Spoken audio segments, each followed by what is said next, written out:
Following is an exclusive presentation of ESPN, the worldwide leader in sports. Now, from downtown Minneapolis, ESPN's coverage of the American League Division Series continues. It's New York and Minnesota, Game 3. Torrey Hunter and the Twins attempt to take control of the series up against the Yankees in Game 2 hero Alex Rodriguez. It's a magic born of great memories, of so many great players, teams, and titles. October baseball, that thing the Yankees do so well. And I've been waiting for this moment for all my life. Oh no, oh no. A-Rod earned his postseason pinstripes with performance in the clutch, while Jeter added to his legacy, and they avoided a sweep in the city that doesn't sleep. But the Twins proved the apple wasn't too big for them. And now they've got the Bombers right where they want them, in the land of the Dome, with 50,000 hanky-waving fans. Will the Yankees bring their mystique to Minnesota? Or can the working-class Twins grind them down and send them packing? We shall see. Next, it's Game 3. I can feel it.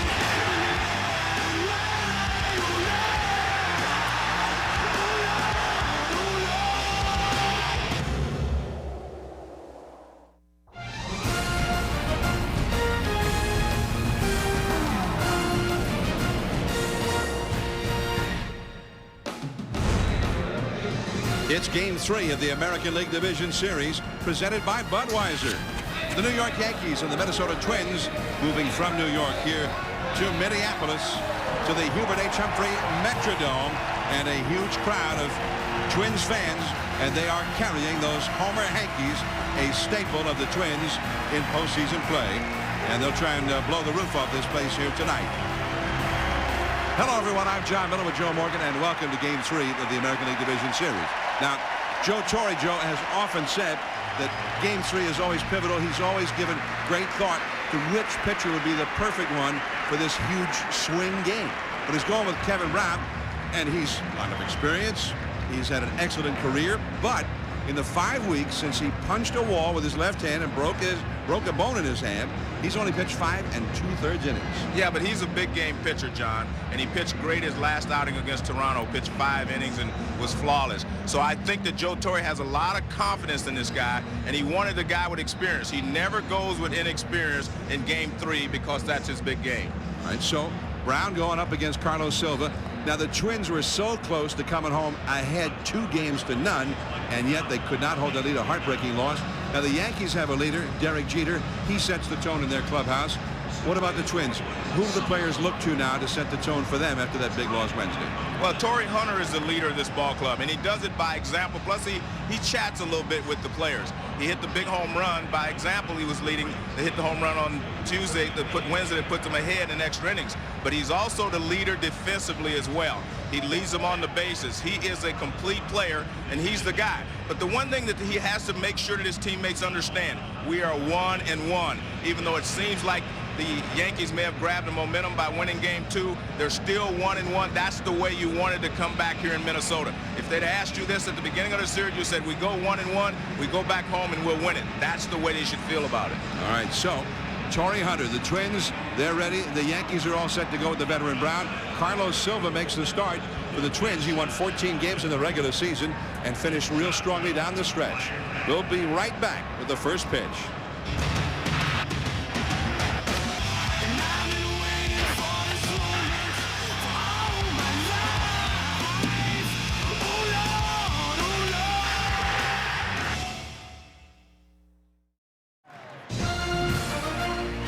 ESPN's Major League Baseball Division Series, presented by Budweiser. Budweiser, grab a cold, fresh Budweiser. It's game time. And in part by Hertz. It's your trip. Rent wisely. And the huge crowd waving the Homer Hankies here at the Metrodome. The Twins have taken the field, and Game 3 is about to begin. Now, coming up next year on ESPN2 will be Game 1 of the WNBA Finals between the Seattle Storm and the Connecticut Sun. Once the Red Sox and Angels game is over on ESPN, we will be moving this game over to ESPN, and here on ESPN2 you'll get the Connecticut Seattle WNBA Finals game. So stay tuned. We'll have updates from that game until we can get you to that game live. And again, it will happen just as soon as the ball game at Fenway Park is over. I'm John Miller with Joe Morgan, and we're joined by our colleague Gary Miller. Gary. John and Joe, this place is distinctly different than what we had for games 1 and 2. Not only is it indoors as opposed to the outdoor Yankee Stadium, but it's the upper Midwest. They'll be loud in here, but they won't be quite as rude as they are in the Bronx. As you mentioned, the Homer Yankees are back. They came back after debuting in 1987 during the final homestand here, so they're out in force as well. Now, their home numbers are significantly better, like they are for most teams. As you look at the numbers, the Twins play better here, but the Yankees are not intimidated. They eliminated the Twins by winning twice here last year in the postseason. Two things to watch for. Sheffield and Jeter have significantly better numbers in Yankee Stadium than they do on the road. And although this Teflon dome plays a little bit easier at night than it does in the daytime, watch for pop-ups and crowd noise. It's hard to pick it up, and you can't communicate very well, guys. All right, Gary, and it is a very unique environment, that's for sure. The Yankees batting order now against Carlos Silva. It'll be Derek Jeter at shortstop, and he had the big home run. He did a lot of big things in that ball game in game 2. Alex Rodriguez at third base. It'll be Gary Sheffield in right field hitting third. Hideki Matsui drove in the game-winning run in left field. Bernie Williams in center hitting fifth. Jorge Posada, the catcher. John Olerud at first base. Miguel Cairo at second base hitting eighth, and Kenny Lofton is the designated hitter here in game 3. Carlos Silva on the mound, and here we go. Silva to Derek Jeter.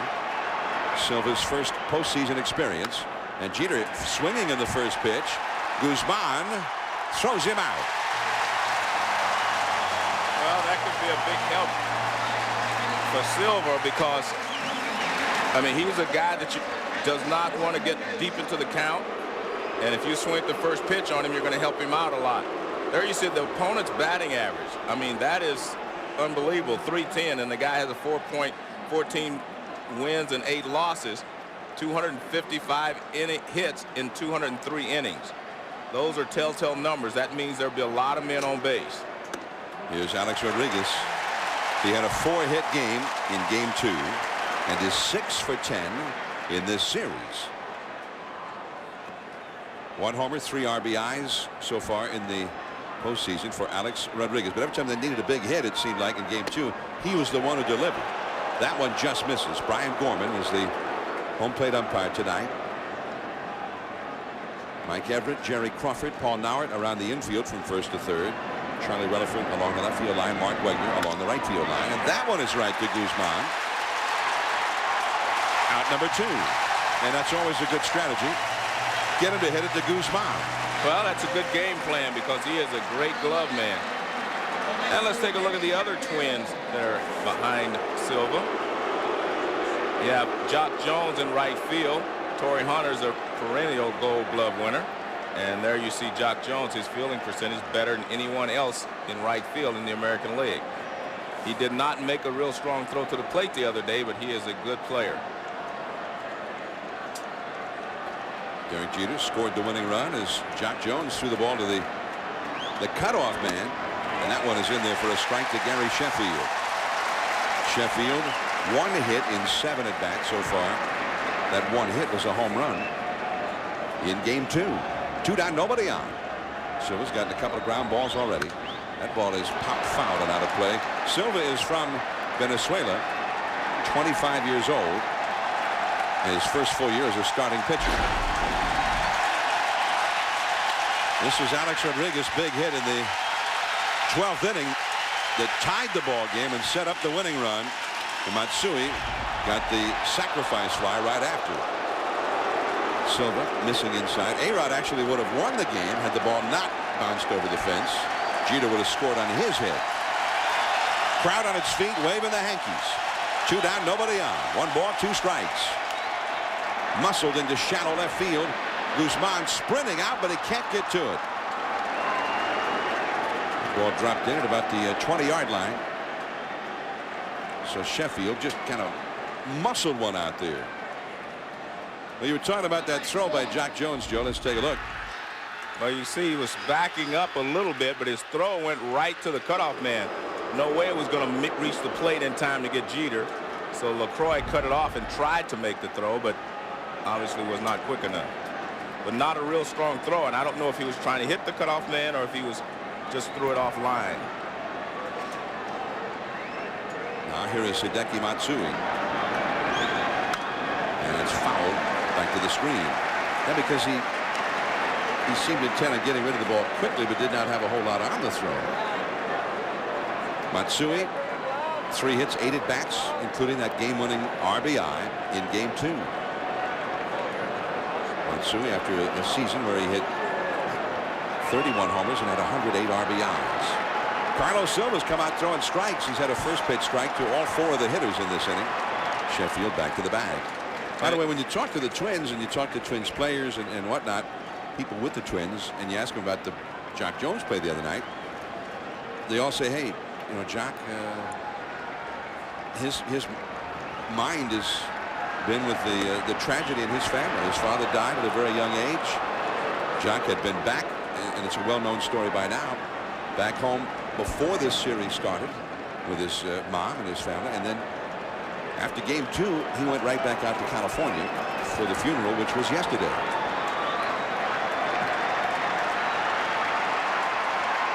And back to the bag is Sheffield. Well, you don't expect Sheffield to steal many bases. If he does, it'll be in a late game situation where he's trying to get himself in the scoring position for the winning run. I don't think you'll see him steal early in the ball game. 2 down. There he goes. As soon as I say that, there's a hit and run.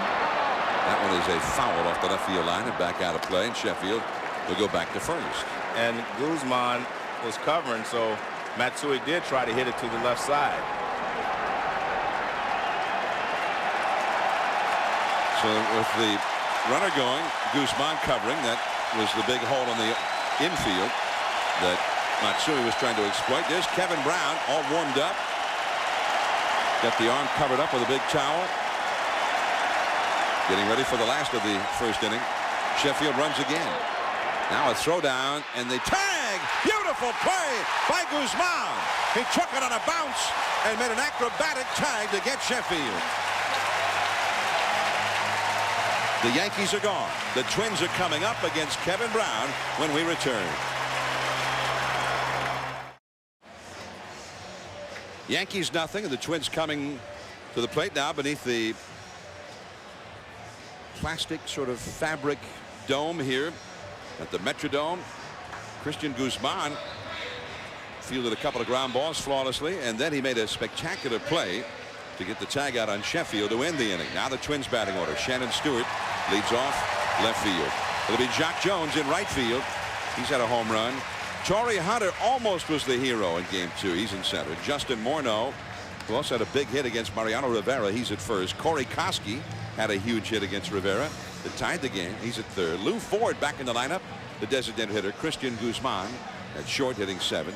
Michael Kadire at second base. And Henry Blanco is the catcher, batting 9th, all up against Kevin Brown. He's been around a long time, and he's had experience in the postseason, Joe, although the last time he pitched in a postseason game was 6 years ago. Well, he's still a big game pitcher. Once you know how to pitch in the playoffs, you can always reach back and gather your thoughts in that direction. One good thing that's going for him today is the fact that this AstroTurf is not nearly as quick as it used to be. 1 ball and no strikes. It used to be more like a pinball machine. Ball just went all over the place. Now it's a lot softer, and it plays more like a regular dirt infield. It's not any quicker than that. And kind of a wild swing of that one. 1 ball and 1 strike. Don't forget now, the first game of the WNBA Finals will be coming up here on ESPN2 as soon as the Red Sox Angels game over on ESPN is finished. This game, the Twins Yankees, will be moved over to ESPN at that point, and the WNBA game will be right here on ESPN2 at that time. 1 ball and 2 strikes now to Shannon Stewart. One of the things you'll have to do if you are the Twins, give Kevin Brown a chance to get deep into the count. Try to make him throw a lot of pitches early. Remember, he has not pitched much the last couple of months, so try to make him throw a lot of pitches early. 1-2. And that had a lot of sinking action to I think it. that was a splitter more than anything else. He throws one every once in a while, but he's a sinker slider pitcher most of the time. And he will get some ground balls, and that's where your defense will come in on the infield. Your inner defense is going to be very important with a guy like Kevin Brown pitching, and your positioning, because you can't run balls down on AstroTurf. 2-2. Soft roller to Jeter. And he throws out Stewart, who was speeding up the first base line. 1 away. Kevin Brown 5 weeks ago punched a wall at Yankee Stadium in frustration. Broke a bone in his left hand and missed a long time. Had surgery on the hand on the 5th of September. So his next outing was not until the 26th against the Boston Red Sox, and that did not last very long. He got clobbered and was knocked out in the first inning. But this past weekend against the Blue Jays, he went 5 strong innings, and that convinced Joe Torre that he could count on him here in the postseason. He throws a strike to Jock Jones. Kevin Brown has not faced the Minnesota Twins in 9 years. 1995 was the last time. So there's not many guys in this Twins ball club who've ever faced him. And Joe Torre thinks that should work in Kevin Brown's favor. That's ruled a swing by Brian Gorman, and it's 0-2. What do you think, Joe? Well, it does always favor the pitcher when you have not seen him very often or haven't seen him much. But I still think that, you know, the Twins, everything is in their favor here because this is their home park. They like to play here. And the park really is kind of built for them. You know, AstroTurf puts a premium on speed and defense. And those are the things that they have the abundance of. They play great defense, and they have a lot of speed. Check swing down and away.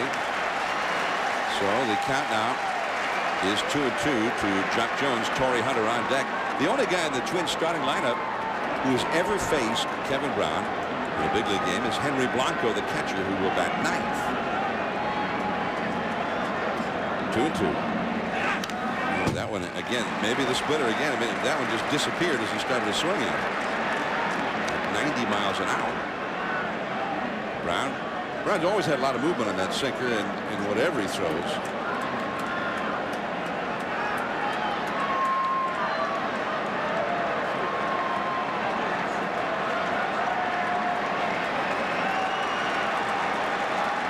Two balls, 2 strikes, 1 out, nobody on. Now Brown ready. Left center field. Going back, Bernie Williams. Way back there. This ball is gone. A home run for Jock Jones. 1-0, Minnesota.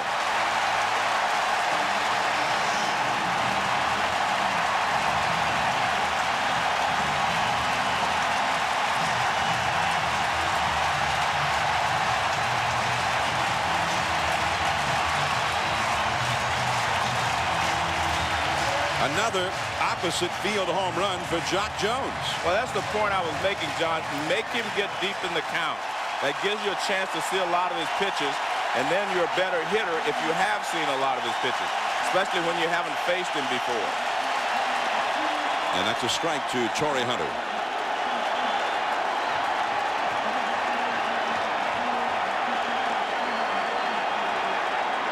Jock Jones with a big moment. A home run here at the Metrodome. Now Hunter, high drive, left field, but not deep enough this time. Matsui near the warning track, and that is out number 2. Torrey Hunter retired. Jock Jones with 1 out on the 6th pitch of the at-bat, Joe. Well, he got a fastball and it stays up. See, that one doesn't sink nearly as much as the other pitches. And the longer you can keep Brown in the count, the more mistakes he's liable to make because he is not as sharp as he would like to be.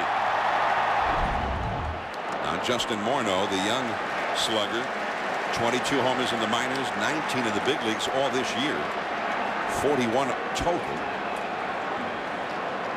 Well, they got Torrey Hunter out. That's worth a news bulletin. Torrey Hunter, who had the home run that might have been a game winner, but not quite the other night. Now 4 for 11, and Morneau with a big swing and a foul back to the screen. By the way, that game in Boston is over, and that series is over. The Boston Red Sox have defeated the Anaheim Angels on a game-ending home run by David Ortiz.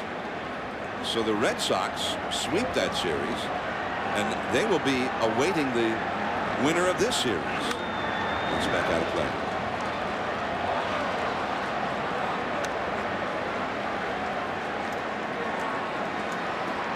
I'm John Miller with Joe Morgan. Also Gary Miller here with us. We're at the Metrodome in Minneapolis. A huge crowd has gathered, all with their Homer hankies in hand. And the Minnesota Twins have jumped ahead 1-0 on a home run by Jock Jones to left center against Kevin Brown. Now Justin Morneau, the Twins' young strapping cleanup hitter, hits a foul off to the left. And as did Jock Jones, Justin Morneau making Brown throw a lot of pitches here. And again, when a guy's not sharp, Brown has not pitched a lot of innings the last couple of months. When you're not sharp, the more pitches you have to throw to one hitter, the more chances of you making a mistake and leaving the fastball up in the zone. Kevin Brown. And Morneau fouls that one. Jock Jones, this was the 6th pitch that he saw. And that was a fastball that did not do very much, didn't sink as Brown's normal fastball does. And Jock Jones, of course, happy to put the Twins ahead in this ball game. He hit one to give him a little extra insurance against Mike Messina in game 1. And puts them ahead here in game 3. Morneau loops one. Coming hard is Matsui. Now he gets there. That ends the inning. But the Twins have gone ahead. Jock Jones home run. 1-0 as we head to the 2nd inning now. Now on ESPN2, we want to remind you the WNBA Finals will be coming up right after this commercial break. So we're moving over to ESPN with the ball game. The WNBA Finals coming up on ESPN2.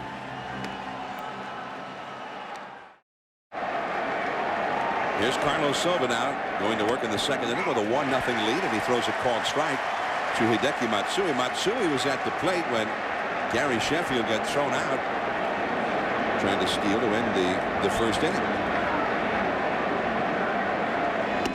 Inside for a ball. Now Carlos Silva, 25 years old, from Venezuela, and among all of the pitchers who threw enough innings to qualify for the ERA title. That is caught by Guzman. Well, it continues to make him hit it at Guzman. That's a smart pitcher, but he is an excellent defensive player. It's interesting when you watch Matsui, he just kind of sets his hands, no movement, and then he attacks the ball. And he hit this ball awfully hard. They had him played perfectly, and Guzman right there to make the catch. Very rarely do you see a hitter walk to the plate, do not take practice swings, do not do anything. He just sets his hands there and goes to work. Bernie Williams with a couple of practice swings, and he takes 2 high for ball 1. Bernie, a switch hitter, and in this series he's had 2 hits and 8 at-bats. 1-0. The Twins are leading. Carlos Silva, and for those of you who've been watching the Red Sox-Angels game, we're repeating a few things that we had mentioned at the outset of the telecast. That's a foul out of play for Bernie. 1 ball, 1 strike. But opposing hitters had a .310 batting average against Silva, which was the 2nd worst such figure in baseball. But he was 14-8, 14 wins, only 8 losses for the year. They got him in a trade before the season with the Philadelphia Phillies, where they sent Eric Milton over to Philadelphia, and they got Carlos Silva and Nick Punto. And they put him in the rotation. And Silva actually got better and better as the season went along. Well, he started to master his breaking ball and off-speed pitches. 2-2 the count. In September, Silva did his best pitching. He was 4-0 with a 1.72 ERA.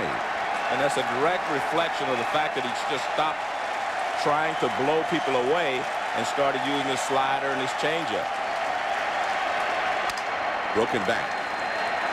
Kadire out number 2. Well, looks like somebody else can field the ball besides Christian Guzman. He's been involved in each of the first 4 outs of the game. back of Silva, fielding 2 grounders, making the tag on a spectacular play to get Gary Sheffield to end the first inning, and then catching the liner here by Matsui.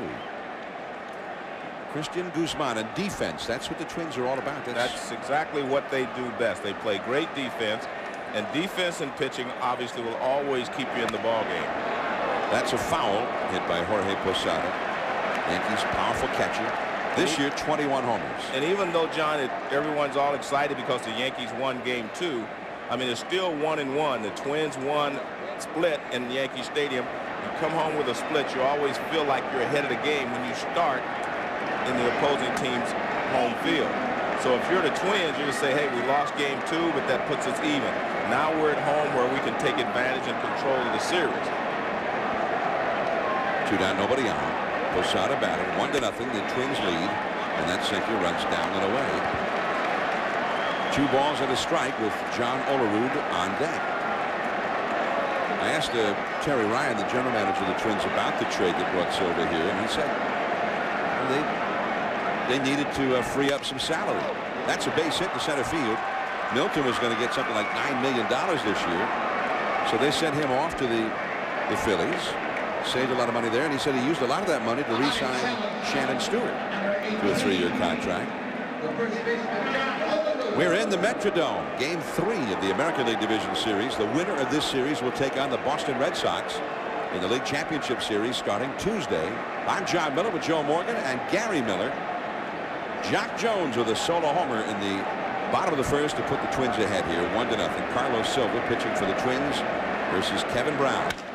That one is rolled and past the diving Guzman, and a base hit for John Olerud. Posada goes to second and holds there. And there is a point we talked about with the AstroTurf. When the ball doesn't bounce, it actually rolls quicker. But when it bounces on this new AstroTurf, it slows a little bit. And watch, this is a hard ground ball. See, that one stays low. See, it doesn't bounce. It's just rolling through, and it gets past the diving Guzman, just barely off the tip of his glove maybe. But anytime the ball bounces, it's going to slow down. But a hard rolling ground ball picks up speed on this stuff. Now Miguel Cairo with 2 men on and 2 men out. The Yankees getting a couple of hits here after 2 were down. Cairo got the big walk in the 12th inning to start what proved to be the winning rally. And he takes a called strike. And it was interesting. You know, everything was so scrutinized in that ball game because it was such a tense game and an interesting game, an exciting game. But Joe Torre won the ball game, and yet even then people were saying, how come you let Cairo hit? That ball is a bloop. That's in there, base hit. So Cairo knocks in the tying run. Coming in to score is Posada. Going to third is Olerud ahead of the throw. So the bloop single by Cairo, and the Yankees with 3 consecutive 2-out hits have tied the game. Well, one thing to remember, Cairo hit 290, 292 to be exact. So, I mean, it's not like he's not a good hitter. I mean, the guy puts the ball in play, and Joe Torre says he knew that he would have a good at-bat, and that's what you want when you're behind. He just kind of fights this ball off and lines it down the right field line over the head of Morne at first base, Morneau, and drives in the first Yankee run. So Cairo, yeah, Joe said that Cairo, especially down the stretch, he just swinging the bat so well. Now the ball by Kenny Lofton into left field. That one is falling. Base hit. Coming in to score the go-ahead run is Olerud. Cairo stops at second. Man, a lot of first ball swinging going on right here. Kenny Lofton, in his first trip to the plate in this series, knocks in the go-ahead run for the Yankees. And Kenny Lofton has always enjoyed the playoffs and the big stage of the World Series. I mean, he loves playing in these games, and he was very disappointed he wasn't playing in game 2. But he reaches out. This is actually a bad pitch and flips it to left field in front of Shannon Stewart, and the Yankees have another run. And there's Rick Anderson, the pitching coach, going out to speak to Carlos Silva, who was rolling along, and then all of a sudden 4 consecutive singles by the Yankees. Now, this is a club that you don't figure hitting 4 consecutive singles, but that's part of the story for Silva this year. I'm sure he had a lot of innings where he gave up a lot of hits. Well, as I said at the beginning, he gave up 52 more hits, 252 hits in 203 innings. that tells you that he gives up a lot of hits. There are going to be a lot of guys on base. It's just a matter of whether the Yankees will come through with clutch hits or not. So they've had 4 consecutive 2-out singles. They lead 2-1. Here is Derek Jeter. He grounded out to short on the first pitch of the night, and he takes a called strike. You know, it's interesting, John, we're talking about Jeter being already the star of this series. It's only gone 2 games, and he started the day hitting .250. That tells you how good a player he is, that he can do more than just swing the bat. I mean, he helps you win games in a lot of different ways, because I was surprised that he was only hitting .250 when I looked. That's too low. Blanco came up ready to throw as Cairo, he thought, was taking liberties at second base, but Cairo went back to the bag. 1 ball, 1 strike, the count to Derek Jeter. Well, Jeter in that game, he hit a home run into the black painted bleachers in center at Yankee Stadium. As Joe Torre called it, he says he hit one into Reggie Land. And then he had a sacrifice bunt later on, and then he scores the winning run with some excellent heads-up base running. And that's the pitch that I think makes the difference with Silva. He takes a little bit off, and the ball really goes down. But in the past, he was an excitable individual, and whenever he got in trouble, he just tried to throw harder. With 2 down and 2 strikes, Twins fans on their feet, waving those hankies. Alex Rodriguez would be next. Down and away with that sinker. 2 balls, 2 strikes. There's A-Rod on deck. Jeter has not yet had a hit against Silva. It's not like he's faced him very often. He's 0 for 3 against him now. 4 consecutive hits for the Yankees against Carlos Silva. Cairo at second, Lofton at first. And that's a 5th consecutive hit. And Cairo comes home with the 3rd run as Stewart throws into 3rd. Just a ground ball in that turf and right through the hole. Derek Jeter gets the Yankees their 3rd run. Third baseman Alex Rodriguez coming up. Well, a good job of hitting, except Silva was trying to get this ball down more and in, and he did not. It was down, but it was not in enough. Jeter grounds it through the left side. And here's the one thing to look for later in this ballgame. You have to be able to run well enough to score from second base on base hits. A lot of times when you play on AstroTurf, guys can't score. Alex Rodriguez, the 8th hitter of the inning. Can't score when the ball gets to the outfielder so quickly. Yeah, and that's the one thing that you have to be aware of. As I said earlier, AstroTurf puts a premium on speed and quickness and defense, so you have to be able to play that game to do well here in the dome. A-Rod, slider just off the corner. Alex Rodriguez grounded out to short his first time. Kyle Loesch, the right-handed, normally a starter for the Twins in the regular season, warming up in the bullpen here. 5 consecutive hits, all singles. Alex Rodriguez trying to deliver more. Pops it up. On the right side, Kadire, the second baseman. And that is the inning. 5 consecutive 2-out hits. Yankees 3, Twins 1. Koski coming up.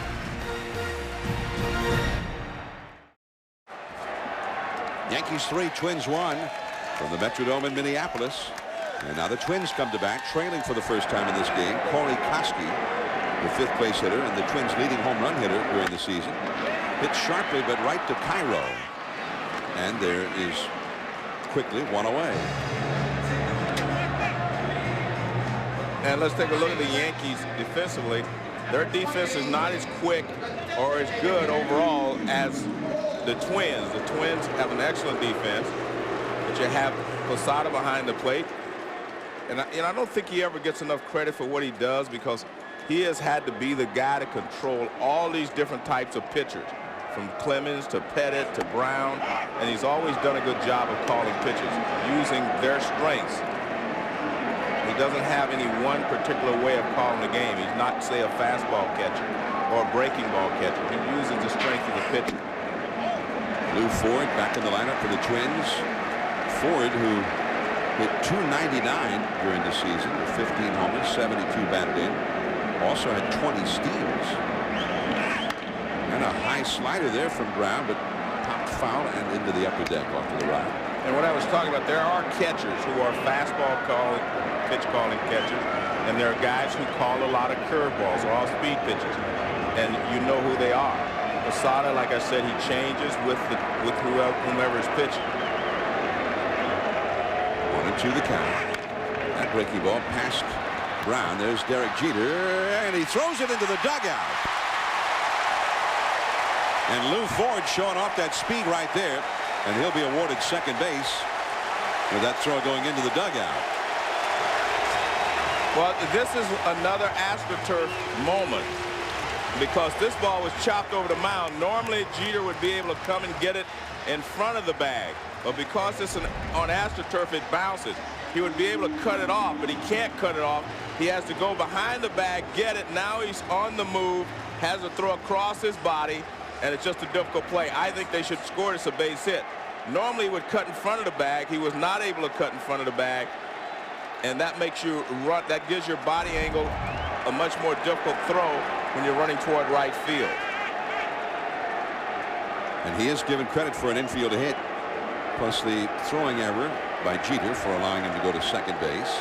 And that is the first error by either team in this series. Not Christian Guzman. Ford, the runner at second. Guzman, left-handed hitter. Well, he's a switch hitter, batting left-handed.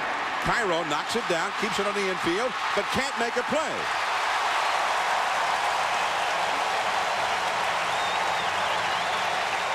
Ford had to stop at third because Cairo kept that ball in the infield.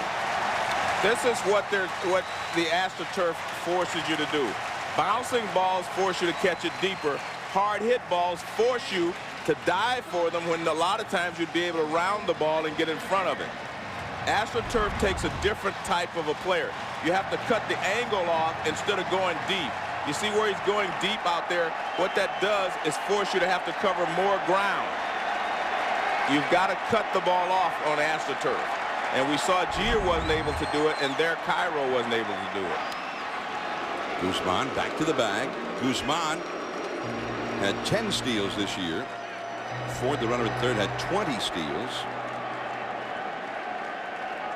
The batter will be Michael Kadire. The Twins with 3 hits against Brown now, but 2 of them infield hits in this inning on the turf. Yankee infield double play death. And Brown with that sinker for a strike on the inside.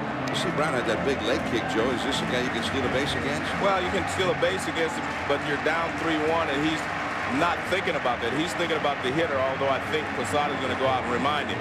Let me make the point again, John, when you're playing infield, on AstroTurf, you're playing angles. You're not playing the ball. You're playing angles to get to the ball. Cut it off here, because if you cut it off back here, the ball has a tendency to get away from you. So you have to play the angles on AstroTurf where you play the ball on dirt.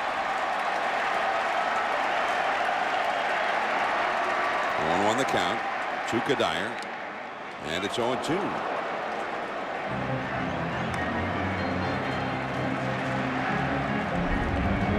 Now watch, he'll go back here. That makes it farther to go. If you cut it off, you got to cut off the angle. By that I mean just go straight across rather than going deep. The deeper you go, the more ground you have to cover, because the ball doesn't slow down on AstroTurf. Runners at first and third, 1 out. And back to the bag is Guzman. And remember, there are only a couple of AstroTurf fields in all of baseball now. And so players just are not accustomed to playing that angle. The Twins are, of course, because they play here every day, half the season. And back to the bag again is Guzman. That's why you have such a home field advantage normally if you're the Twins. And it used to be more of a home field advantage when the turf was faster and didn't hop as much. And that was, Joe Choi said it was like playing on cement. Yeah, it was. I played when it was like that here. It's very difficult to play. Guzman is running. Kadire strikes out. Guzman steals the bag, uncontested, with Ford having to hold it third. 2 down, runners at second and third. Let's go to Gary Miller. John and Joe, the thing to watch for with Kevin Brown, his hand isn't much of a factor anymore. It's the back that's been a chronic problem throughout his career. When he didn't last one inning in Boston, it was flexibility. He just couldn't do with his body what he wanted to do. Those 5 innings without an earned run in Toronto, he was much more himself. It's what to watch tonight in his follow-through. He says he'll pitch through pain, but he clearly is not his old self, but it may be good enough tonight if he can get some flexibility in that back. Now Henry Blanco. And is it second and third? And he swings at a high slider, popping it foul. Alex Rodriguez comes over, and the ball is in amongst the spectators, out of play. It was a difficult season for Brown. I mean, he had that back pain almost all season long. He also had to battle an intestinal parasite that sapped his strength, caused him to lose weight, and really caused him a great deal of consternation because he didn't even know what was going on with his own body.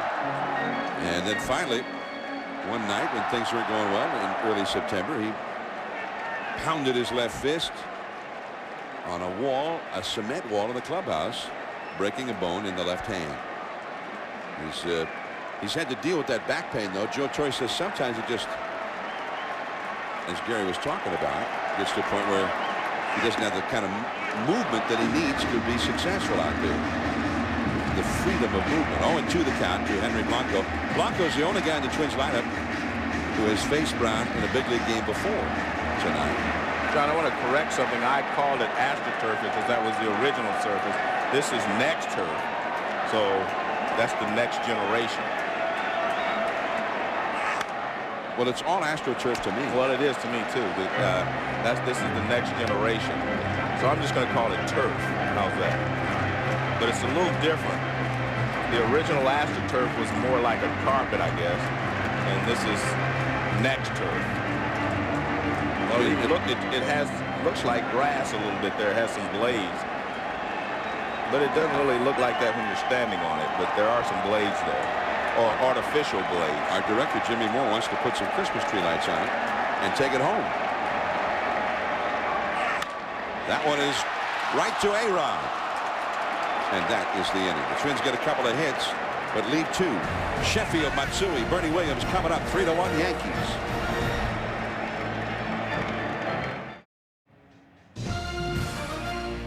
ESPN's Major League Baseball Division Series, presented by Budweiser, brought to you by Levi's Jeans, a style for every story, and Shaun of the Dead, now playing in theaters everywhere. I'm John Miller with Joe Morgan, and we are at the Metrodome in Minneapolis. The Yankees with a flood of singles for this power hitting team to go ahead in this game with a 3-run second inning rally. The slider misses to Gary Sheffield, who singled his first time and was then thrown out trying to steal to end the first inning. Sheffield is 1 for 1. Matsui, the cleanup hitter, on deck, and then Bernie Williams due up third.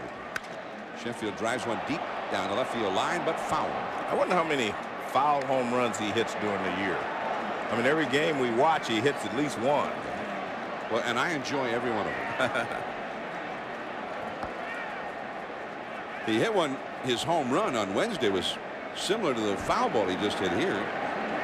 Screamer down the line. That is a screamer into left center field, into the alleyway, up against the wall. Stewart plays the carom as Sheffield eases into second with a stand-up double.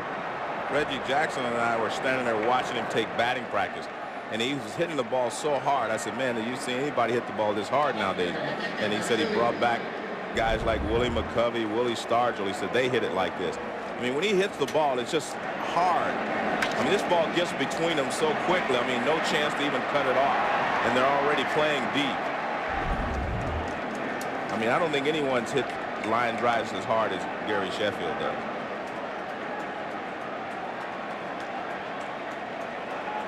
We might get an argument from Red Sox fans on maybe David Ortiz. No. Manny Ramirez. No. I don't think they would argue with me on that course. They would argue that the Red Sox are better than the Yankees, but they can't hit it as hard. Matsui, 1 ball to no strikes. At this moment, I don't believe that you could get a concession from a Red Sox fan about that any Yankee does anything better. That's a shot, short hopped, Now they've got Sheffield hung up, and he made a mistake. Through to third was Sheffield midway, and Sheffield took the opportunity to go back to first. Morneau got deked into a mistake there by Sheffield. Well, that was a good job by Gary Sheffield. He got far enough off that if Morneau would have gone to the bag, he could have taken off for third. But he wasn't far enough off second that Morneau could throw to second to get him. And the umpire does a great job here. Watch, he signals safe right away. That means he didn't catch it. So now Sheffield fakes to third and gets back to second. But I tell you what, they're hitting it hard off of Silva. I mean, that was a shot that was short hopped by Morneau, but you saw the play right there, and you said it, Joe. I mean, as soon as Sheffield dug for third, Morneau made the throw. Now that could be two. Guzman gets one over to first. Two. A double play. Sheffield moves to third on this one. I'm going to show you the difference here. And you watch Guzman. He goes at the angle. He cuts the ball off. He doesn't go deep where the ball will, you know, take him behind the bag. He just takes the angle that will get to the ball the quickest. And that's what you have to do on AstroTurf. Or next turf. Or any kind of turf. On phony turf. You know, on artificial turf. Fake turf. You can say it. No, I'm just going to say turf. It's fake. Okay. They're pretending that it's grass, but it's fake. Watch where he goes right there. See that? He does not go back behind the bag. He went right to the angle, cut the angle off, and that allows you to make the play. But that comes from playing here every, you know, half your games here. He knows exactly which angle to take on every ground ball. The curveball is ripped foul deep down the right field line by Posada. Posada came up with 2 down and nobody out in the second inning and hit a single. And then the Yankees hit 4 more singles in a row before the third out was recorded. They got 3 runs out of it. They lead 3-1. Bernie Williams having just hit the double play ball. Sheffield moving to third. 2 down. Inside. A ball and 2 strikes to Posada. John Olerud on deck. Fans trying to rally behind Carlos Silva. He looks at Sheffield. Throws a fastball. Strike 3 call. 1 hit, 1 left. Top of the order, Stewart, Jones, Torrey Hunter. 3-1 Yankees. Kevin Brown throws a breaking ball to Shannon Stewart, too low for ball 1. Shannon Stewart, Jock Jones, Torrey Hunter, the top of the order coming up for the Twins here in the third inning. The Yankees are leading 3-1. Kevin Brown back to work. That's at the knees for a strike. Brown has now thrown 34 pitches in this game. And while Joe Torre said that they're not necessarily going to count pitches on him tonight, but he would be ecstatic with whatever Brown could give him. Nice backhand grab, but the throw did not have much on it from Kadire, and it's from Cairo, and it's an infield hit for Shannon Stewart.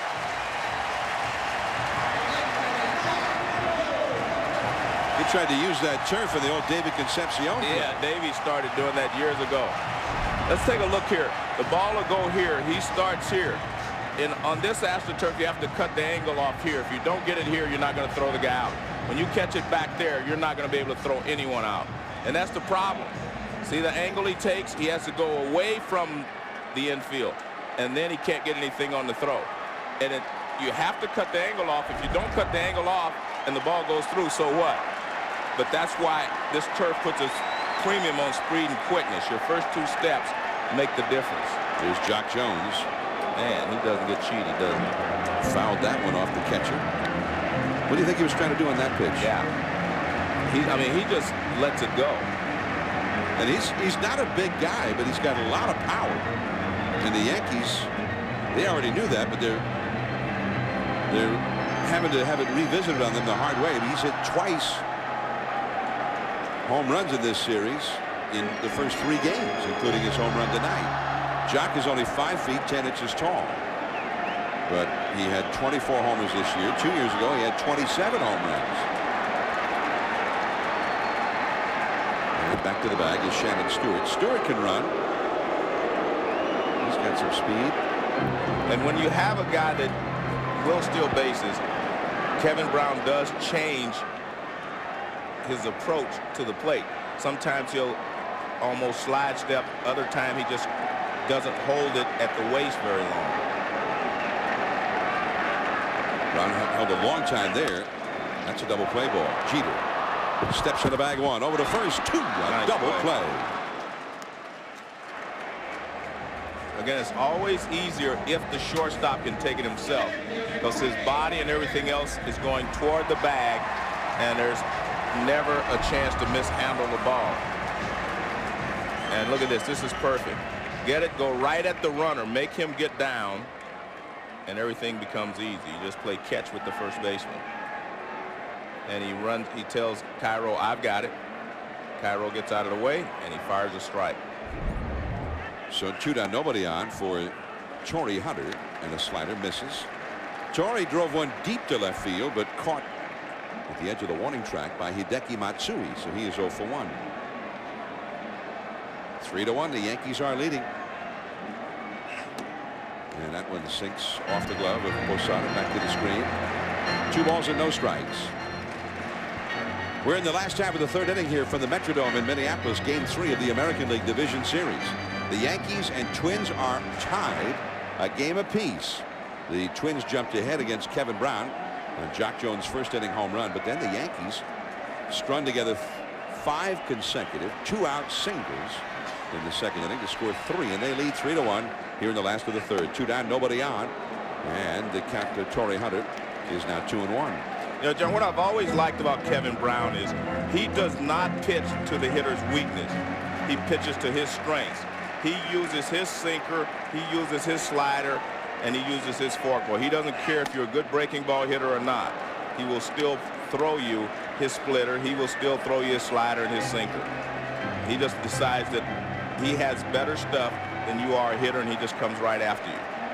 And that's why one of the reasons he's been so successful in his career. He's blown a couple right past Torrey Hunter. 2-2 the count, and a high fly ball into center. Bernie Williams waiting for it, and that is the inning. So Kevin Brown with 3 strong innings, which is what the Yankees are hoping.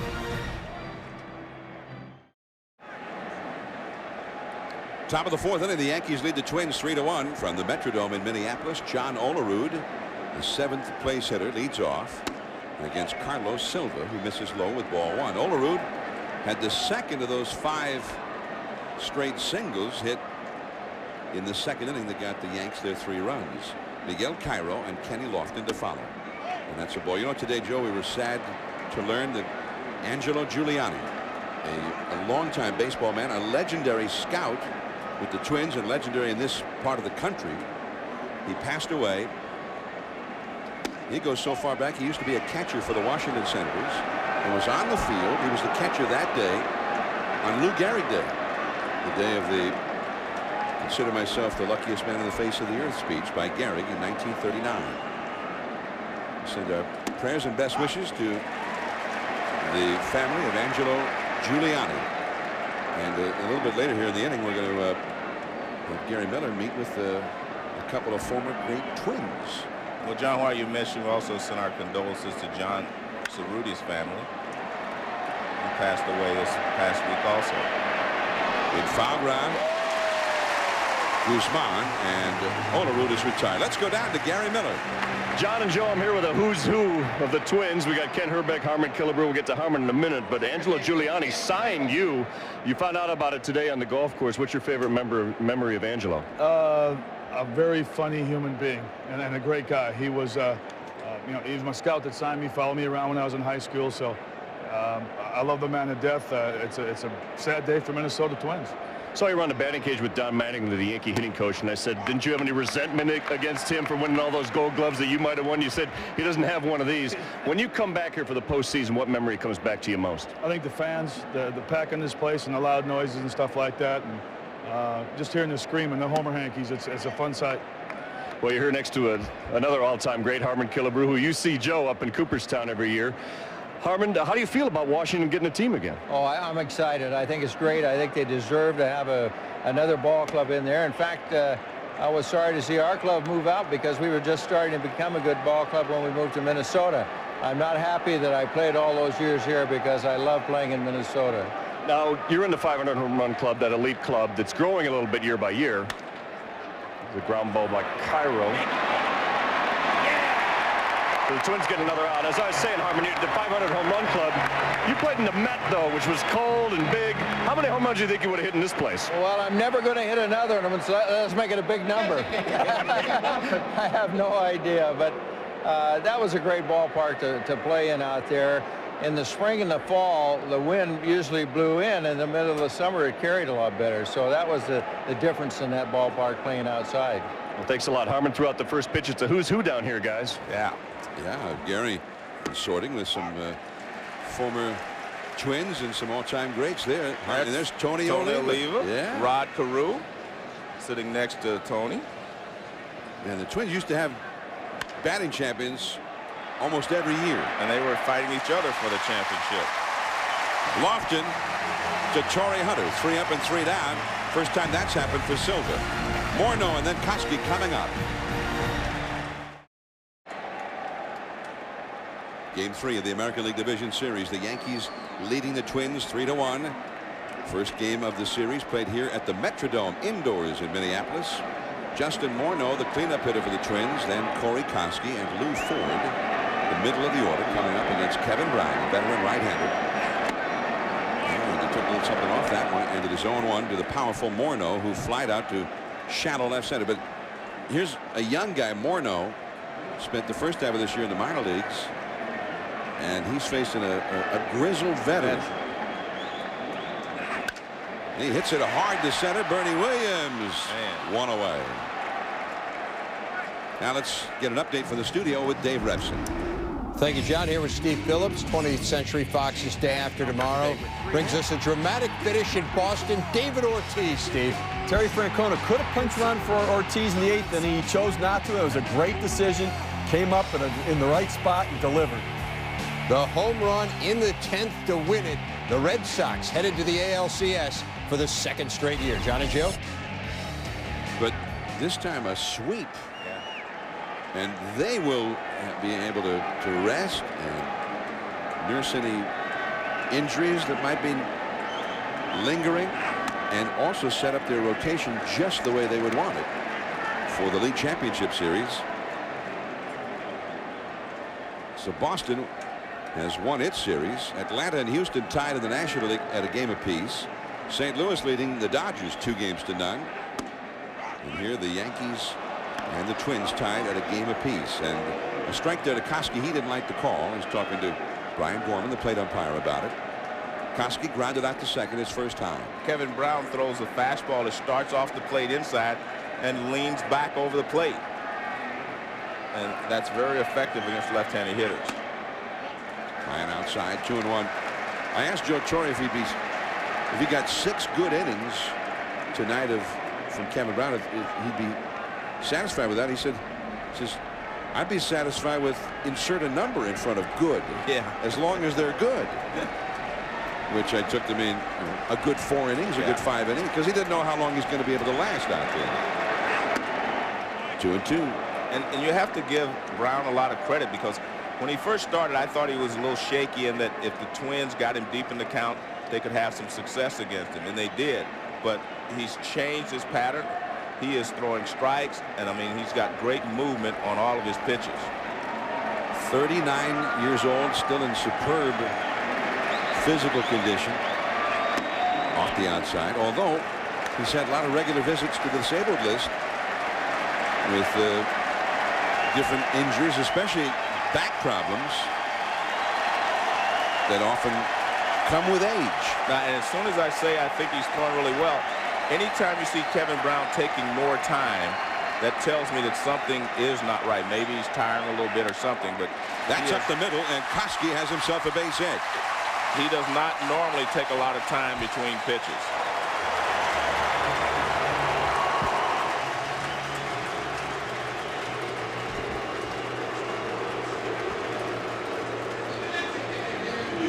Last year, the team split the first 2 games, the Twins and Yankees, in the division series in New York, and came here. The Yankees had Roger Clemens ready to go in Game 3, and the Rocket was dominating, and the Yankees won a tight ball game 3-1. And then David Wells, another veteran, big game pitcher, and they ended up blowing them out to move on with an 8-1 win.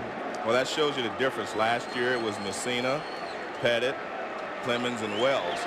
A little different this year. It was Messina, Lieber, and now Brown. And the spins a slider through there for a strike to Lou Ford, who got an infield hit his first time. Bounced one over the mound. Jeter handled, but then threw wildly to first base. Now, Kevin Brown ordinarily would be a great choice, and any manager would love to have him for a big ball game. But the fact that he's only pitched 5 2/3 innings in the last 5 weeks is what makes it a little bit unknown in terms of what to expect from him tonight. Although I think we've seen that he's looking pretty good so far. He's thrown 50 pitches in this game. He's gone to 3 balls on only 1 count. El Duque is active on the roster, but it's clear now he's not going to pitch in this series. Javier Vasquez will go tomorrow in Game 4. Joe Torre told us before the game tonight. The Twins tomorrow are going to go with their ace, Johan Santana, who's going to go on short rest. And he has never pitched on 3 days rest before. There's Santana in the background there. The only pitcher in the American League that haven't earned run average under 3. Change up high and inside. Ball and a strike to Lou Ford.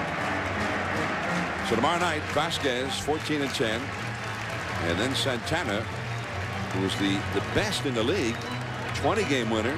I mean, Red Sox fans would argue for Curt Schilling, and that would be a strong argument. But nobody had an ERA as low as Santana. Nobody else in the league had an ERA below 3. And he also led the league in strikeouts.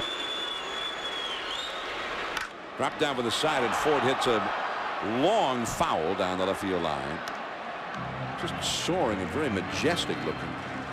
But the one thing about Javier Vasquez, and I still believe that he's going to be a #1 pitcher on this Yankee staff before, you know, it's all over. I mean, he's that good. And I think he had to adjust to pitching in, you know, New York this year, just like A-Rod. I think A-Rod had an adjustment period as well. You know, Orlando Hernandez, El Duque, everybody has to adjust to pitching in New York. There's the difference. Well, for a long time in the summer, El Duque was the savior. Yeah. He became the ace of the staff. Won his first 8 decisions. And even the ones he didn't win, the no decisions, the Yankees were winning those too. But, he told Torre he felt much better the other day. And so, you know, if the Yankees are able to advance, you may see El Duque. And the reason that, as we see John Lieber, who pitched so well the other night in Game 2, I mean, certainly kept his club in the game. He left ahead. That breaking ball popped up foul. Coming over, Posada along with Olerud, and just back out of play. And a good job of Kevin Brown to go over. And the reason he was going over, not to catch it, but to help, you know, make the decision on who was going to make the play if it was staying in the field of play. A lot of times you see a catcher and a first baseman go after the ball, and you're not, you know, in one call or both call, and they run into each other. Brown's going to go over, and he's going to call for whomever has the better chance of catching it. But obviously no one had that opportunity. I think he was calling for Ken Herbeck. Ken Herbeck up in the first row of the stands up there. I think he had the best shot at it. And you can see a little difference here, John. Whenever you get to a guy like Brown who has great stuff, and all of a sudden he gets 2 strikes, but he's not putting guys away, they're fouling pitches off, it's taking more time to get him away, that tells you that he is losing a little bit of the sharpness on his pitches. 2-2 the count to Lou Ford. The runner goes. Ford rips one to third. A-Rod fields it cleanly and throws him out. With the runner Koski going, A-Rod's only play was to first base. 2 down. And now Christian Guzman will come out. Yankees still ahead 3-1. By the way, that shot we just saw, Armin Killebrew down there with Ken Herbeck, Rod Carew, and Tony Oliva. How about Tony Oliva? Jim Palmer once said he was the best hitter he ever faced, but he's not in the Hall of Fame. There are so many guys that played against him that are in the Hall of Fame, pitchers who pitched against him that echo that sentiment, that say that he is the best hitter they ever faced. He came in like in the top 3 last year, and well, 2 years ago, in the voting on the Veterans Committee, and he's up again. He's one of the favorites this year to be elected into the Hall of Fame by the Veterans Committee. Here's Christian Guzman. Over the middle. Cairo in shallow center. At least he'll keep the run from scoring. And he knew that was going to be the only thing he could hope for. And that was definitely a turf hit. And a lot of times, it's not just the turf, but it's the dirt in front of home plate. Sometimes that dirt is very hard, and therefore you get the bounce off the dirt, which we'll see here. Watch this. Bounce off the dirt. That's not AstroTurf. That hits the dirt and takes the high bounce. And once it hits the AstroTurf, it's going to bounce even higher. So it's a base hit all the way. Anytime you hit a ball up the middle like that on AstroTurf or turf, it's going to be a base hit. You see, now this is next turf. Yeah. And the ball doesn't bounce as high as the old turf here. Correct. Here is Michael Kadire trying to come through in the clutch for the Twins. Another infield hit for the Twins. Guzman back to the bag at first. He's at first. Koski's at third with 2 down. The Twins have had 6 hits in the game, and 4 of them have been infield hits. Ron Gardner looking on. His Twins have had a lot of guys get on base, but only 1 run. And he dropped down with that one, and Kadire foul tips it into the batter's box area. 1 strike to count. Kadire struck out in the 2nd inning. Well, they've made Brown work, and the pitch count is rising, but they've not been able to get the big hit against him. But he has not been able to put the hitters away. I think that's the key. And when I say put away, that doesn't mean strike them out, but make them make a weak attempt at the ball, get a weak ground ball someplace, or a pop-up. 1 strike to Kadire. 2 on, 2 out. 3-1 Yankees. Drops down again, and that's a foul off the third base side. Quickly he's ahead of Kadire. 0-2. Kadire came up with runners at first and third in the 2nd inning and struck out. Now he's got first and third and 2 down here in the 4th inning. Here's Koski, who had a single. And Guzman over at first. Olerud on the bag with him. Jock Jones home run in the 1st, the only run for the Twins so far.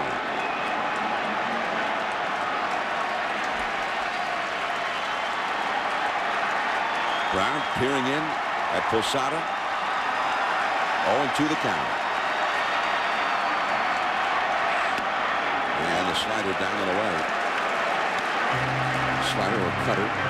1 ball, 2 strikes. Michael Kadire playing second base rather than Luis Rivas, although Ron Gardner gave us a hopeful report about Rivas' elbow, which has been painful enough to prevent him from playing other than just as a defensive replacement at second base. That's why Kadire's been in the lineup over the regular Rivas. Big chop, and that's foul. That took a high hop off that dirt. Well, I think what you're seeing, because I think Brown is not necessarily tiring, but he's losing a little of the speed on his pitches. They're sinking more. He's getting a little more sink, and a lot of, sinker ball pitchers will tell you, as they start to tire a little bit, the ball starts to sink a little bit more, and that's why you're seeing them hit the top of the ball more than we saw in the first few innings of the ball game. I would say the first 3 innings. 1 ball, 2 strikes. Well, that dirt, groundskeepers have there's a tradition in baseball. Groundskeepers tailor the ballpark to fit their teams. And it figures the Twins have a lot of speed, not so much power, that they'd have that dirt very hard in front of the plate. Back to the bag is Guzman. Although I asked before the game, Ron Gardner, if they kept the dirt hard in front of the plate. And he said he wasn't sure. The groundskeeper was in charge of that.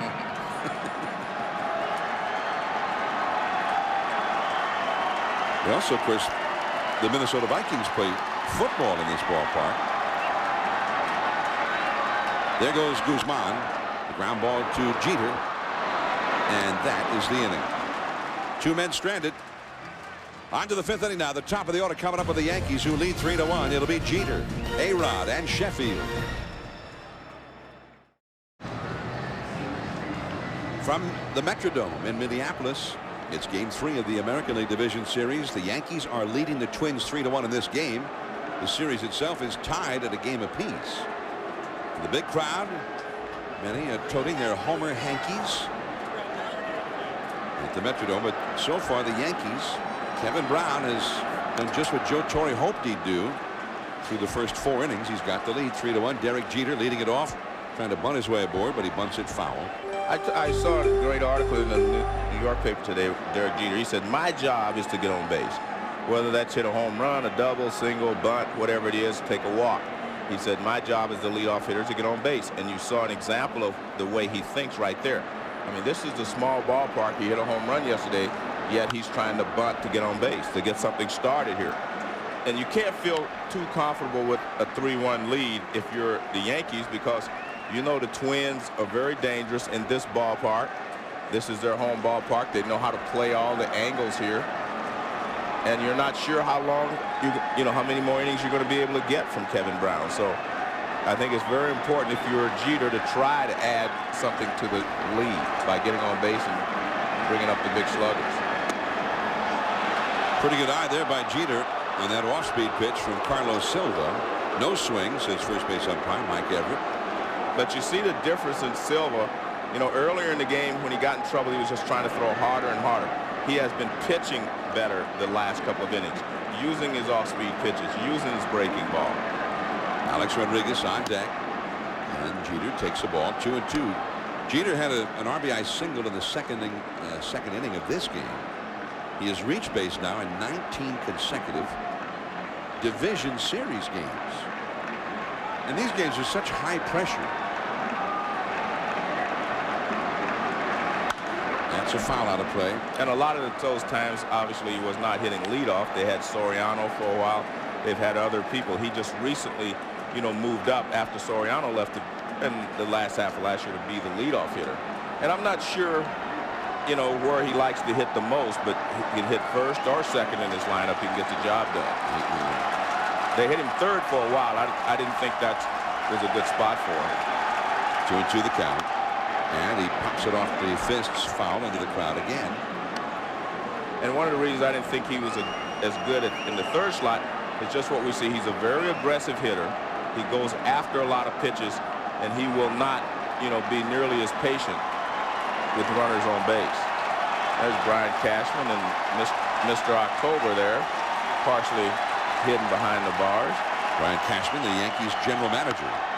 And that breaking ball, you saw Jeter. He kind of had a little double clutch there, but kept the bat back and took a whack at it, fouling it back out of play. Well, what that'll tell you is that maybe that breaking ball is a little too slow. Because if you can check, step, stride, then check on it, and if it gives you that much time, that means it was just a few miles an hour too slow. This is the 8th pitch of the at-bat. And it continues on. Full count now to Jeter. 3-2. Gary Sheffield in the hole with Alex Rodriguez on deck. Here's A-Rod. And this is the time that this lineup tests you, because they've already seen you twice. You're going through this lineup for the 3rd time, and it gets more difficult once they've seen you. Guzman. And Jeter gave him a battle, but Silva gets him. 1 away. Alex Rodriguez, his first postseason with the Yankees, but not his first postseason overall, and we talked to him about it. I've always felt very good in October. I've played my best baseball of my career in October, and it's nice to come over here in my first 2 games and have 2 good games, but you know, we have a lot of work to do with this Twins team, and we feel good about where we're sitting. Now, first ball swinging, Alex Rodriguez, center field, pretty deep, but Torrey Hunter, very casually, he seemed to know that one was not going anywhere, and in deep center, he makes the catch out number 2. I think that response by Alex Rodriguez was because of the fact that, you know, in New York today and yesterday, they were saying, you know, he earned his stripes, and he did this, he did that. Well, Alex Rodriguez has had a lot of great games in his career, and I think that's what he was trying to say. I've done a lot of these things that I did on Wednesday night. I've done these things before. So He feels comfortable, like he says, in October, and he feels comfortable being in the spotlight. 2 down. Gary Sheffield on the slider, rips one down the left field line and caught by Shannon Stewart. So after the long at bat by Jeter, A-Rod and Sheffield go on 1 pitch each. 3-1 Yankees. The American League Division Series on ESPN. The Red Sox have already won their series earlier tonight, beating the Anaheim Angels in extra innings on a home run by David Ortiz. And the winner of this series will be facing the Red Sox come next Tuesday. Right now the Yankees and Twins tied at a game apiece, but the Yankees leading game 3, 3-1. Last of the 5th inning, Henry Blanco, the 9th place hitter, and then the top of the order, Shannon Stewart and Jock Jones to follow, against Kevin Brown, who's now thrown 63 pitches in this game, and that is a called strike. And I think if you're Joe Torre, you have to really start watching Kevin closely right here, which I'm sure he will, because just watching those first 2 pitches here, he did not have the same snap, the same velocity on them. And Blanco chased that breaking ball, and Cairo with Sheffield right behind him. There is one away. And that was a smart pitch there by Brown. You know, he threw him a couple of fastballs, and then he floats the curveball out there, the slider. And watch, he just kind of floats this ball out there. The speed is what got him. It wasn't the break. That's why he swung at it. He thought he could handle it, but he was out in front of it, popped it up. And there's what you look up into when you on any pop-up or fly ball. It's gray up there. And the ball a lot of times will get lost in the gray. I mean, the roof and the ball are almost Very the same similar. color. Yeah. One down here, Shannon Stewart. Most guys who play here say when you go after a pop-up or a fly ball, you cannot take your eyes off it. If you do, you'll probably not be able to find it again when you look back up. Shannon Stewart, the leadoff man, has grounded out to short and had an infield single. The Twins have 6 hits against Brown, but 4 of them have been infield hits. Going inside, 1 ball, 1 strike. They've had a lot of guys reach base in the first 4 innings, but only 1 has scored, and ironically, that was on a solo homer by Jock Jones in the first inning. He's on deck. Shannon Stewart. And that's in there for a called strike 2. Kevin Brown, one of those guys that is a top pitcher, and top pitchers know how to keep their club in a ball game even when they don't have their great stuff. He knows how to pitch. There's no doubt, and he's a tough competitor too. See that breaking ball, and Stewart fouled it back. 1 ball, 2 strikes. There's Jock Jones on deck. I mean, a lot of people question a lot of things about Kevin Brown, but they've never questioned his toughness or the fact that he likes to take the ball in these big games. And as you mentioned earlier, Joe Torre told us he thinks this is the pivotal game. The 3rd game is the most important game of the series, unless you lose and then the next one hits. There's that big chop to third. A-Rod gonna have to hurry. Nice play just in time. Shannon Stewart thought he had it beaten out. And the first base coach, Jerry White, also goes over to plead his case to Mike Everett, the first base umpire. But it was an excellent play by Alex Rodriguez.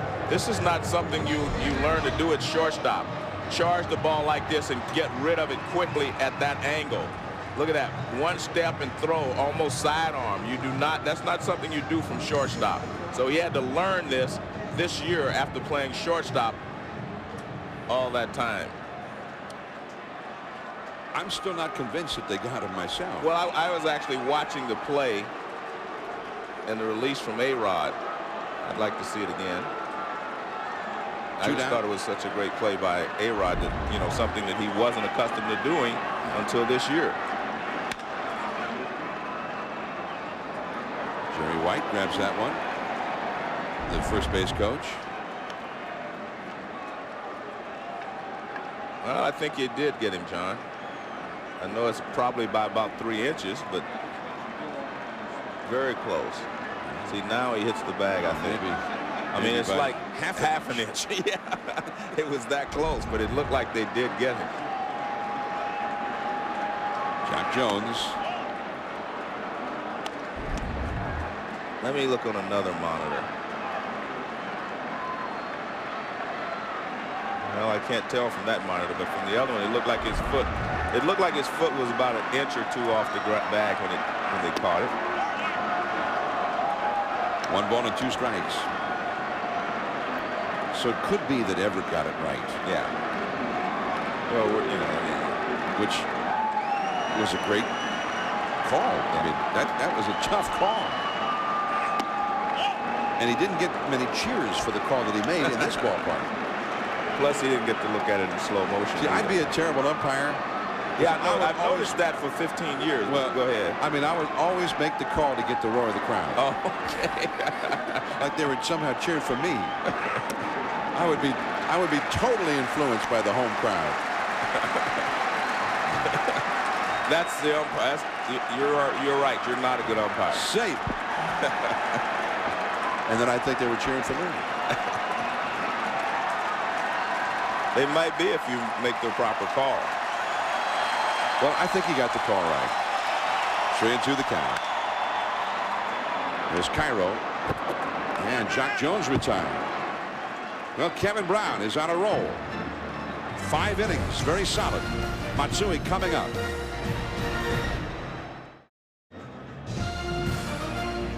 ESPN's Major League Baseball Division Series, presented by Budweiser, brought to you by Choice Hotels. This fall, stay just 2 separate times and earn a free night at Choice Hotels. Back at the Metrodome, and for the Yankees, the cleanup hitter Hideki Matsui leads off against Carlos Silva, and the breaking ball misses. 1 ball and no strikes. Silva has been pitching real well. He's retired 9 in a row, or 8 in a row for 9 outs. That's up and away for a ball. He had a jam in the 3rd inning when Sheffield doubled and Matsui reached on a fielder's choice, putting runners at 1st and 2nd with nobody out, but he got Bernie Williams to hit a double play ball, and he's retired everybody ever since. That is a fastball over the outside for a strike. 2-1. Bernie Williams, by the way, is on deck right here, and then Jorge Posada due up 3rd against Silva. 3-1, the Yankees lead. They got 5 consecutive singles after 2 were down in the 2nd inning for their 3 runs against Silva. And 2 of those hits, John, were turf hits. By that, I mean, if they were on normal dirt, they would not have gotten through the infield. But the other 3 were clean and legitimate hits. Up the middle, and Matsui's got a base hit. That's his first hit of the game. He's now 1 for 3. And the Yankees had their 8th hit all told against Silva. That's their first base runner since the 3rd inning. There has not been a walk issued in this game. Mel Stottlemyre on the phone. The Yankees are going to get the bullpen cranked up, it looks like. Yankees bullpen coach Rich Monteleone. John Flaherty, the other Yankee catcher, the backup catcher, just went down to the pen. But we have seen no action going down there yet. There goes Matsui, and Bernie drives one deep to right field. Way back there, that ball is gone. Over the tarp. The tarp at 23 feet to the top, and you have to hit it over that for a home run, and Bernie did. Home run for Bernie Williams, and the Yankees lead 5-1. And that was a line drive. That was not a fly ball. That's just a line drive right out of here. It was interesting. I saw a story in New York yesterday. Bernie saying a lot of people, think that he's on his way out, that he's finished. He's heard the rumors of Carlos Beltran coming to New York, but he says, I'm not ready to give up my job in center field. And he makes a big statement right here. That ball's right in the middle of the plate, middle of everything. And Bernie hits it like he was there. Posada, and that's ball 1. Bernie Williams with his 3rd hit of this series, his first home run, and the 20th time that he has homered in a postseason game. 8 have been in division series games. And Bernie's been in a lot of those kind of games. That's a called strike on the outside. And it was interesting. He said he heard the rumors of him being replaced. but you know his biggest fan over there is Joe Torre, and that makes a big difference too. J.C. Romero, the left-hander, getting up in the Minnesota bullpen now. And the Yankees bullpen, just as soon as Bernie hit that home run, the Yankees bullpen got up. And remember, you know, in the opening game of this series, Bernie hit 4th in this lineup. Bernie's been a big postseason performer. O'Reilly, the lefty, Sturts, the right-hander in the bullpen. That's a solid single to left field for Posada. That's 3 consecutive hits to start the inning. With the Yankees leading 5-1 now.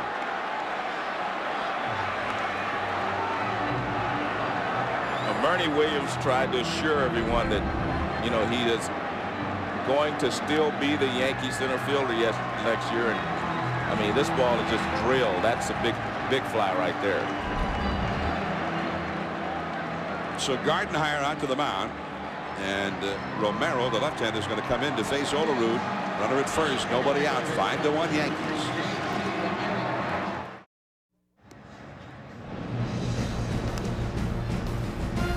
It's the American League Division Series on ESPN, presented by Budweiser.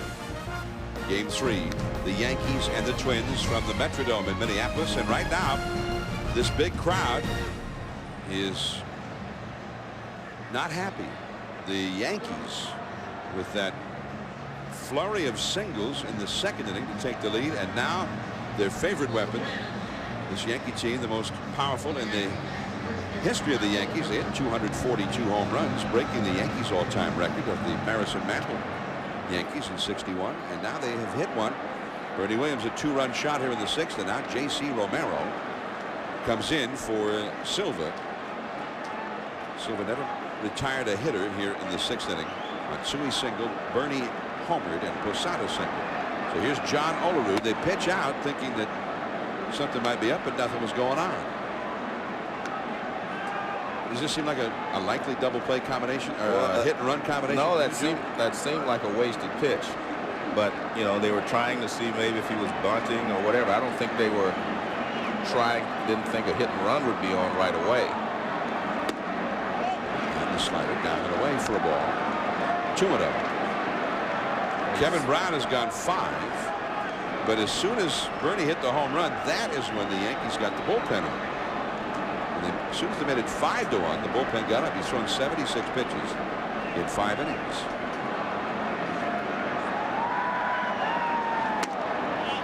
And fastball at 93 miles an hour outside. 3-0. The right-handed batting Cairo is on deck. Now that was really a wasted pitch. Twins have more activity going in their bullpen. There's Jesse Crane, the rookie. Olerud takes a strike. Now it's 3-1. Cairo on deck. Lofton behind him. Yankees lead 5-1, and the Twins in this ballpark are well capable of coming from behind with a deficit like that. But Gardner trying to keep it from getting out of hand. That's strike 2.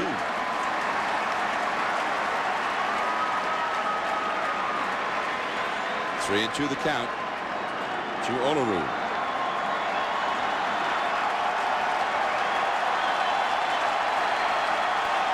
Carlos Silva knocked out here in the 6th inning, looking on, and it's ball 4 to Olerud.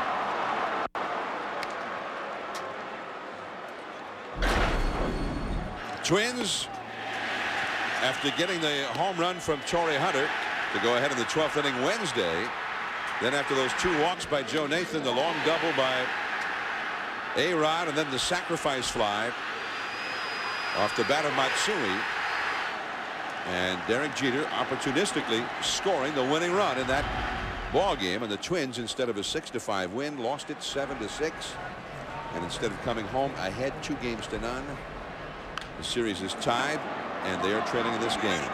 Romero looked at third, but there was nobody there because Koski came in on the bunt as well, and the runners move over. Posada to third base, Olerud to second, and now we know that Cairo's an excellent butter. Well, he's an excellent player. I really like the things that he does. He's a winning type player. He will hit and run for you. He'll do a lot of things for you, and he plays good defense. But I think this entire Yankee team is like that. I mean, they will all bunt. I mean, we saw Jeter do it. We see a lot of guys do that. Now Kenny Lofton. The Twins bring the infield in at the corners and halfway at short and second. Kenny Lofton has singled home a run and lined out to left center. A check swing. Did he go? Third base umpire Paul Nauert says no. And you do not have to play in as close on the AstroTurf as you do on the next turf as you do. You know, you see a lot of times you have to play in here if you're playing in, but you can see they're behind that because the ball will get to you quicker, and you have Posada at third, who doesn't run nearly as well as, say, Kenny Lofton if he was over there. And too low now to Lofton. 2-0 the count. But the fact is, you know, that's why yesterday's game we saw Wednesday's game, we saw Ron Gardenhire make some, you know, risky moves because he wanted to come home 2-0 because he has seen this scenario before where they split in Yankee Stadium and then come home and fall behind. And a foul ball by Lofton. 2-1 the count. And he took that calculated risk yesterday. It did not work out. And, you know, we don't know how much effect it's going to have on the rest of the series because we don't know how often he's going to need Joe Nathan, you know, or if he needs him again tonight. But he knew what he was doing. That was a big game for the Twins as well as for the Yankees on Wednesday night.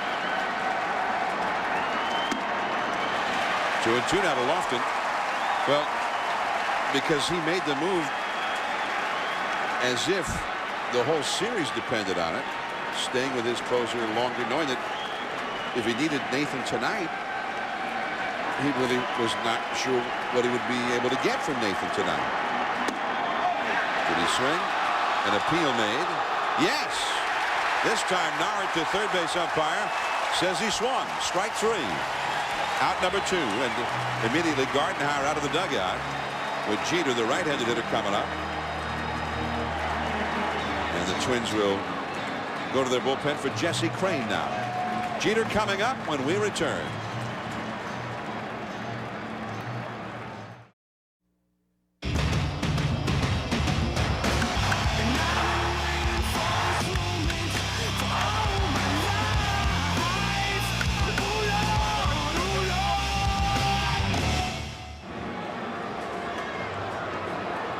Yankees lead 5-1, and with runners at second and third here in the 6th inning, 2 down, the 23-year-old Jesse Crain comes into the game. Jesse Crain, who was born in Toronto, although he went to high school in Colorado, and then to junior college in Texas, and then finally the University of Houston. And he comes out of the spot here with the Twins are just trying to keep from getting blown out here. They're trailing 5-1 already. Jeter, the hitter, with 2 men in scoring position. 1 ball and no strikes. He almost threw a wild pitch there. Nice save by Blanco. Well, I think they're, as you said, they're just trying to stay within hailing distance. Because, I mean, they're capable, you know, of scoring 4 runs to catch up. But if you start falling 6 runs behind, it makes a big difference. I mean, just in your philosophy and your way you approach everything. Back up the middle. That's through. Base hit. Posada scores. Here comes Olerud. And 2 runs are in. The Yankees now lead 7-1. It's a 4-run 6th inning for the Yankees, and it's not over yet. Derek Jeter comes through with the big hit to open this one up considerably. I think the Yankees have taken more advantage of this turf than have the Twins. I mean, the Yankees have used the middle of the diamond, and that's the biggest part of the diamond on turf. Anything hit up the middle infielders are not going to be able to track down. So that ball is hit directly up the middle, goes through easily in the center field. Jeter is running. A-Rod takes, and no throw made by Blanco. And Jeter got a huge jump against Jesse Crain.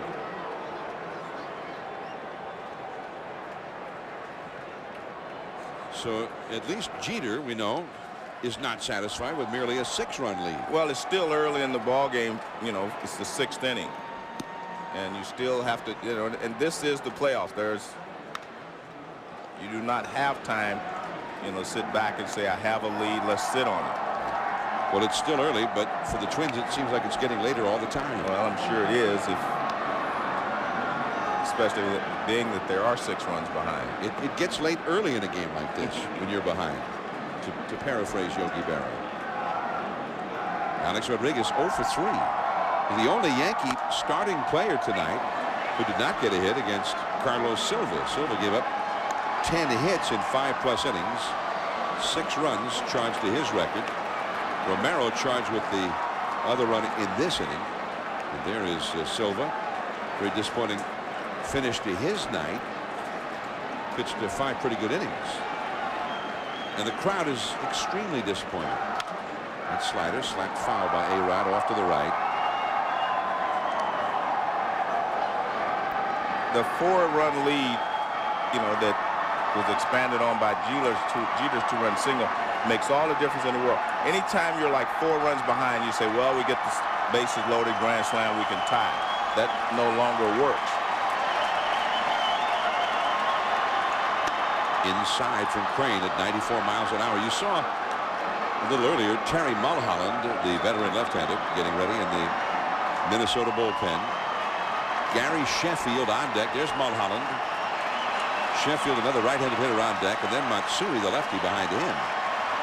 Jesse Crane, the 23-year-old. Look out.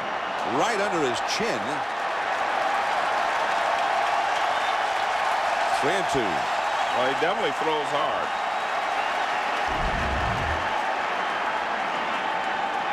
And Rodriguez actually moves a little late there. That was a little surprise. Yeah.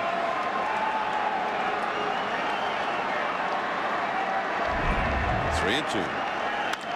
Back to Crane. And that's the inning. 8 men back. The Yankees get 4 of them home, 1 stranded. And now the Yankees lead 7-1. Torrey Hunter coming up.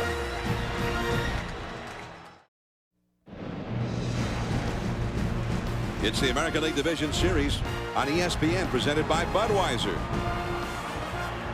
7-1. The Yankees are leading the Twins now.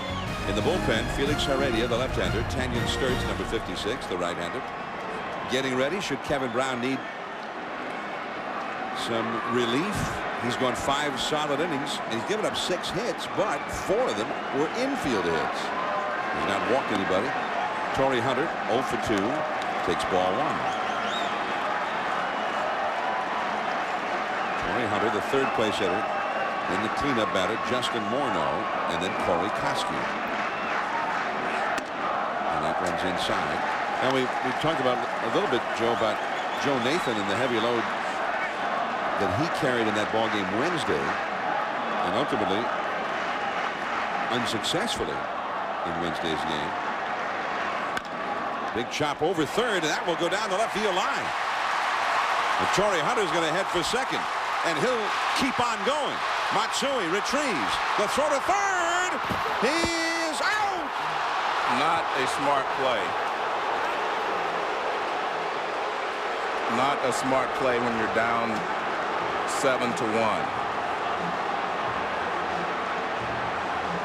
But he was trying to make something happen. We talked about the fact that he's starting to get the ball to sink more, and they're hitting more choppers. They've been doing this for the last couple of innings.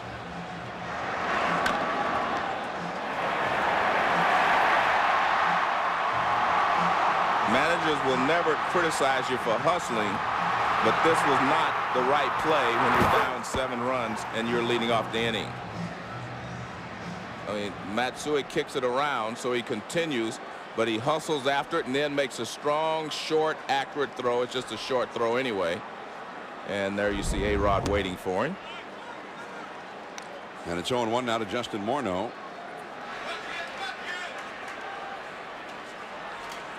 So Torrey Hunter, and he knows. Yeah.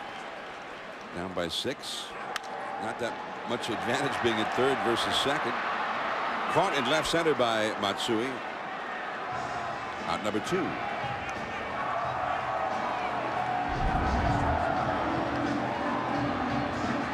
Well, Matsui used the AstroTurf to get the one hopper there. It looked to me like he was safe. Yeah, but you're not going to get called safe on a play like that. He hits him right on the shin, and the ball clearly beat him. So 2 down, nobody on. And the batter will be Corey Koski, who is grounded out to second and singled. And that's a strike. Well, plus you got Kevin Brown, 39 years old, and the pitch count is rising, and you have a chance maybe to get him out of the game right here, but you run into an out. Yeah. Well, leading off the inning, you just try to get on base. And again, I mean, he hustled all the way, and there was a situation where, you know, he hustled so hard, he hustled right into an out. You're down by 6. Your value as a base runner is only in terms of how many more base runners they get after you reach. 0-2 the count. That is a base hit over Jeter's head into the alleyway. Bernie over to cut it off. Now Koski's going to test Bernie. And he is out.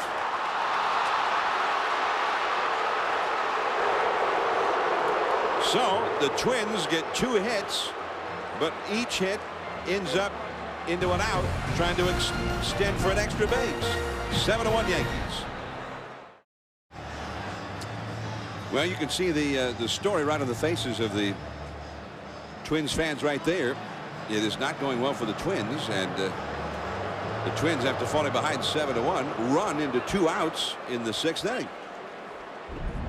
Well, as I said, most managers will never criticize you for hustling, and that's what both of these plays are. They're hustle plays, great physical hustle, but mentally they were just mistakes that you can't make when you're down 7-1. That was the first one with Torrey Hunter, and then just following it, Koski did the same thing. Here's Terry Mulholland in from the Minnesota bullpen. The 41-year-old veteran throws a called strike to Gary Sheffield. Sheffield has a single and a double, and he's also lined out to the left fielder. He's hitting the ball hard all night long. Curveball hit sharply on the ground to short. Guzman from the hole, and that is out number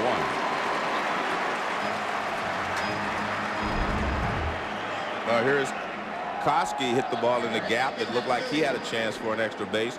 Good hustle by Bernie Williams and a strong and accurate throw right there to make the tag.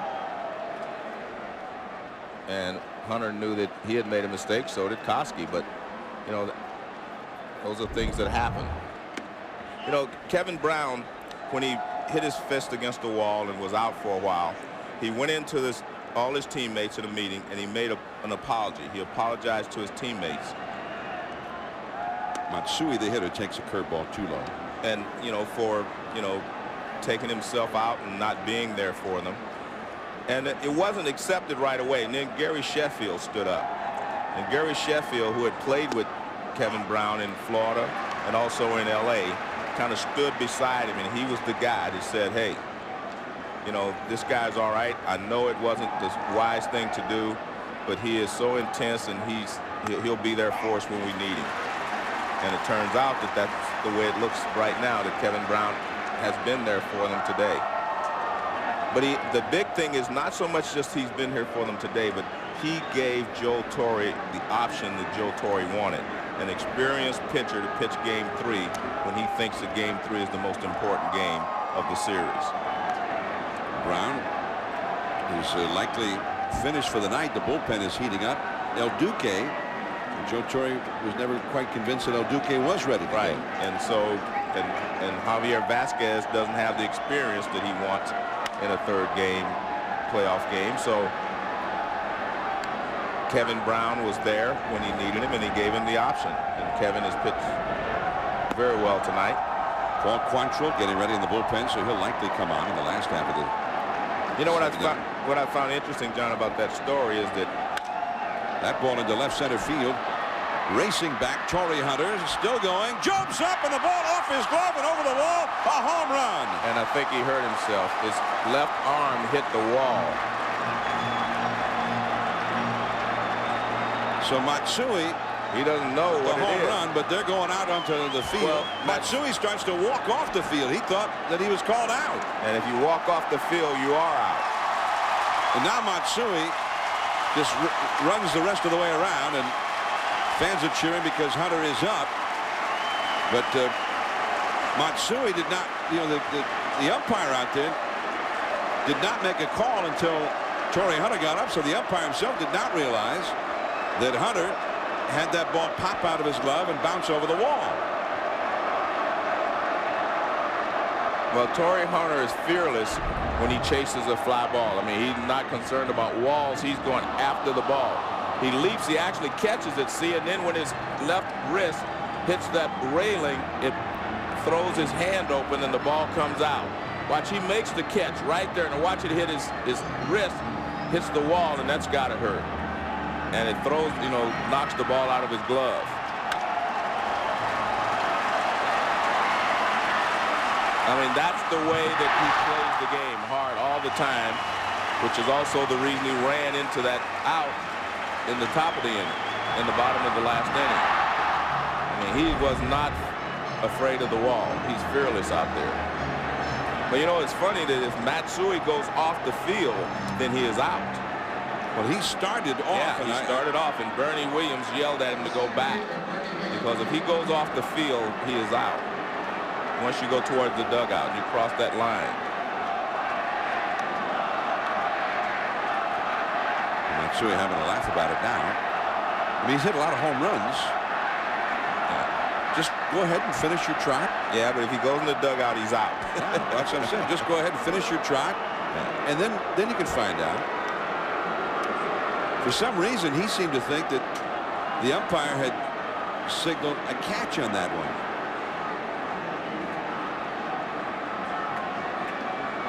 Bernie Williams, the hitter, he homered in the 6th inning when the score was only 3-1. He hit a 2-run homer. Big curveball in there. I once saw Ken Griffey Jr.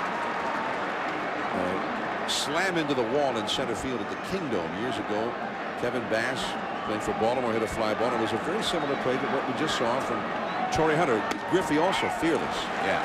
And he made one of the most spectacular catches I've ever seen. Leaping in the air at full stride. He was sprinting after this ball. He caught it, and maybe a 1/10 of a second later, he slammed into the wall and broke his wrist. Nice play. Guzman into the dirt, and Morneau cannot handle it, so Bernie Williams is safe at first base on the error charge to Guzman. But I'm hopeful that there's no, obviously it doesn't look like any kind of a serious injury, but you don't know if Torrey Hunter still might have hurt himself. He's convinced him that he can stay in this game. That did not look good because he was going hard, and he actually caught the ball. That was a great play. He made the catch, and then when he hit the wall, his arm, his wrist, it throws your wrist open when you hit the back of it, and his wrist out. His wrist hit that wall hard. Yeah. So he makes the catch right there, and the back of his wrist hits the wall, and when your wrist is hit from that angle, it throws your hand open.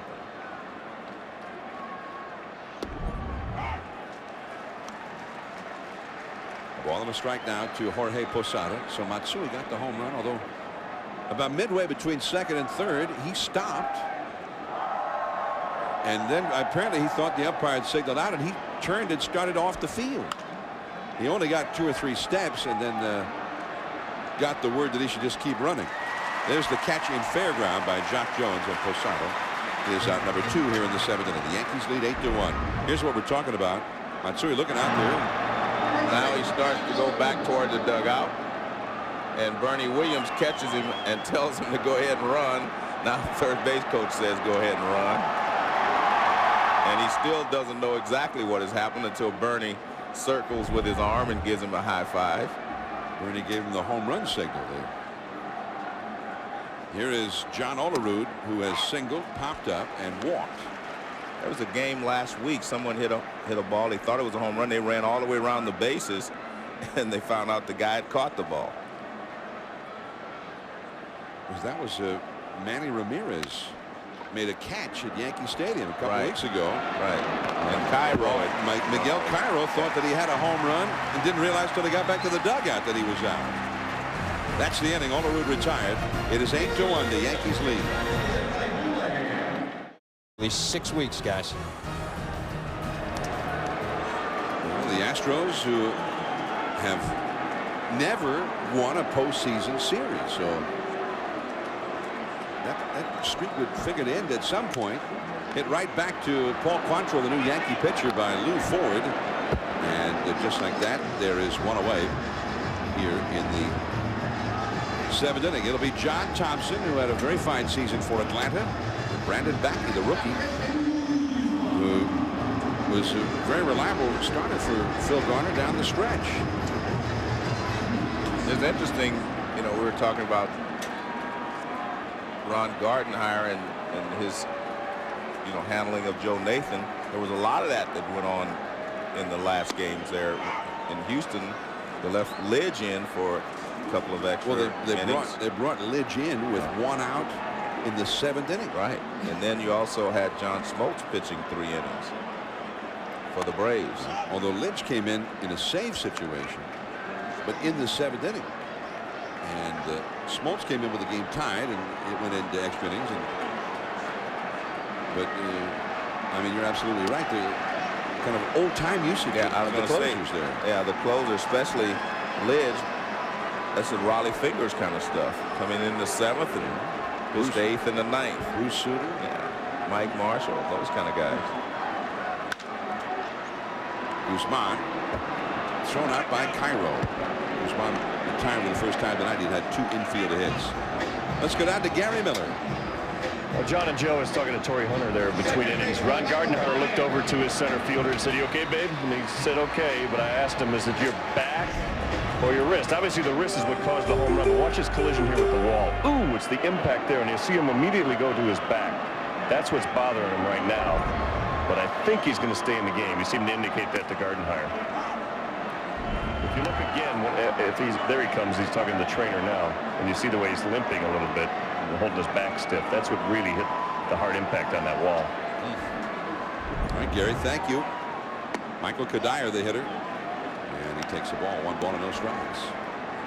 But I'm happy to hear about the wrist, because I mean that could have been serious. Of course, anybody who's had back problems knows that could be serious. Yeah, too. Yeah. No, that's the one thing that all great center fielders have in common, though. They're fearless. I mean, when the ball's up, they're going after it. I always remember the play where Willie Mays jumped into Bobby Bonds in the right center field and Candlestick. I mean, I always have that image in my mind, 2 outfielders colliding and going after the ball, and then so many of these great young center fielders now just fearless. They go right to the wall and make the catch. Well, you know, Willie Mays said that was the only time in his career that he ever collided with another guy in the field like that. His dad had told him when he was a kid, he said, "You've got to stay healthy. Don't do anything to get injured on the field. What good are you to yourself or the team if you're injured and can't play?" That's up the middle, base hit for Michael Kadire. His first hit of the game. A 2-out single here in the 7th against Paul Quantrill. And Willie Mays never really had a serious injury at any time in his career. Now, Henry Blanco has been called back to the dugout, and Matt Lecroy is going to come up as a pinch hitter for him. Lecroy, powerful right-handed swinger. The bat for Blanco. The Twins have a young catcher, Joe Mauer, a rookie that they thought not only was going to be ready for the big leagues this year, but win the Rookie of the Year in a landslide. But Mauer got hurt early on in the season and only played very briefly. So Henry Blanco ended up doing a great deal of catching for this ball club. And also Pat Borders, a veteran whose career, I guess, is never going to end. 41 years old. He did a lot of catching. But Blanco, a fine catcher, handles pitches well, but doesn't hit well. He hit only .206. So Lecroy did a pinch hit for him. He hit .269, 9 home runs in 264 at bats. Shannon Stewart on deck. Jock Jones in the hole. 2 down in the 7th. Veteran Quantrill, sinker baller, who finished the year in a terrible slump. His ERA in September was over 10. Well, one thing about Quantrill, though, John, he will come right after you. You're going to have to put the ball in play. He comes after you. He was coming after guys without much success for the month of September. And that's what you want in this situation. You have a large lead. You want someone to make them put the ball in play. He actually got the win in Wednesday's ball game. He came in and got the final out of the 12th inning, retiring Jason Kubel with 2 men on. You can't bear to watch at the moment. 2-2 the count to LeCroy, and that is the inning. So a strong inning for Quantrill. The win Wednesday, and a strong 7th inning here tonight. ESPN's Major League Baseball Division Series, presented by Budweiser. Budweiser, grab a cold, fresh Budweiser. It's game time. I'm John Miller with Joe Morgan. Gary Miller also with us. We're at the Metrodome in Minneapolis, and the Yankees looking pretty strong to go ahead of this series, 2-1. Matthew LeCroy, after pinch hitting for the starting catcher Henry Blanco, stays in to do the catching now. Miguel Cairo, Kenny Lofton, and Derek Jeter, the Yankee hitters, due up against the veteran Terry Mulholland, who throws a called strike. Now tomorrow, Joe, we mentioned that Atlanta and Houston will renew their series in Houston, with that series tied at a game apiece. Same thing, pivotal game that could turn the whole series around one way or the other. But the Dodgers will be playing game 3 tomorrow at home against the Cardinals, playing for survival. The Dodgers down 2-0. That's a pop-up by Cairo, and Jock Jones calls off Kadire for the catch, and there is one away. We're at the Metrodome in Minneapolis. The Minnesota Twins, who came so close to going up 2-0 in this series at Yankee Stadium on Wednesday, but so far here down 8-1. The Yankees with a 3-run 2nd inning rally, all on singles, 5 consecutive singles, and they've led ever since they blew it open in the 6th inning with a 4-run rally. Added another run in the 7th to lead 8-1 as Kenny Lofton takes ball 1. Jock Jones gave the Twins a brief lead in the 1st inning with a home run to left center. And then in the 2nd, the Yankees got 5 consecutive hits, all with 2 down. Lofton may get a hit in this one. Let's see. And look at that play by Guzman. He is so much fun to watch. I mean, he knows how to play this turf. I mean, comes and gets the ball right away, and he gets rid of it quickly. I mean, Kenny Lofton still runs well, and he gets him by quite a bit at first base. Look at that. I mean, he gets the ball out of his glove so quickly. Look at that, and released it. He even stole a peek to see where Lofton was. Got a very strong arm, which he used to good effect there. And a quick release. That's the main thing. Very quick release. So Lofton is now 1 for 4 with an RBI. He drove in the go-ahead run back in the 2nd inning. He had the 4th of those 5 singles. Jeter had the 5th one to knock in a run. Jeter's driven in 3 all told. Takes a curveball for a strike. Jeter is 2 for 4. 3 batted in. A stolen base. The Yanks lead 8-1. But tomorrow night, Joe, we're talking about the Dodgers. The Dodgers, their starting pitchers in their first 2 games had an ERA of 14.73. Odalis Perez and Jeff Weaver. And the Cardinals have been getting a lot of 2-out RBI hits. Well, they're a good hitting ball club. Cardinals scored 16 runs in those first 2 games. They knocked in 13 of them with 2-out hits. Jeter bending back for that one. 2-1 the count. Luis Rivas, the regular second baseman, out with an injury right now. Talking with tomorrow's starting pitcher, Johan Santana. And the way it looks now, Santana will be pitching to try and keep the Twins alive in this series. And he'll be pitching on short rest tomorrow. Well, the funny thing about this is a short series like this, anybody can win 2 games in a row. So even though the Yankees, if they're able to hold on to this lead and take a 2-1 lead, it's still not over. Santana can, hold the Yankees down. That can even, and Radke has always been a big game pitcher. He's pitched some game 5s before, so I mean it's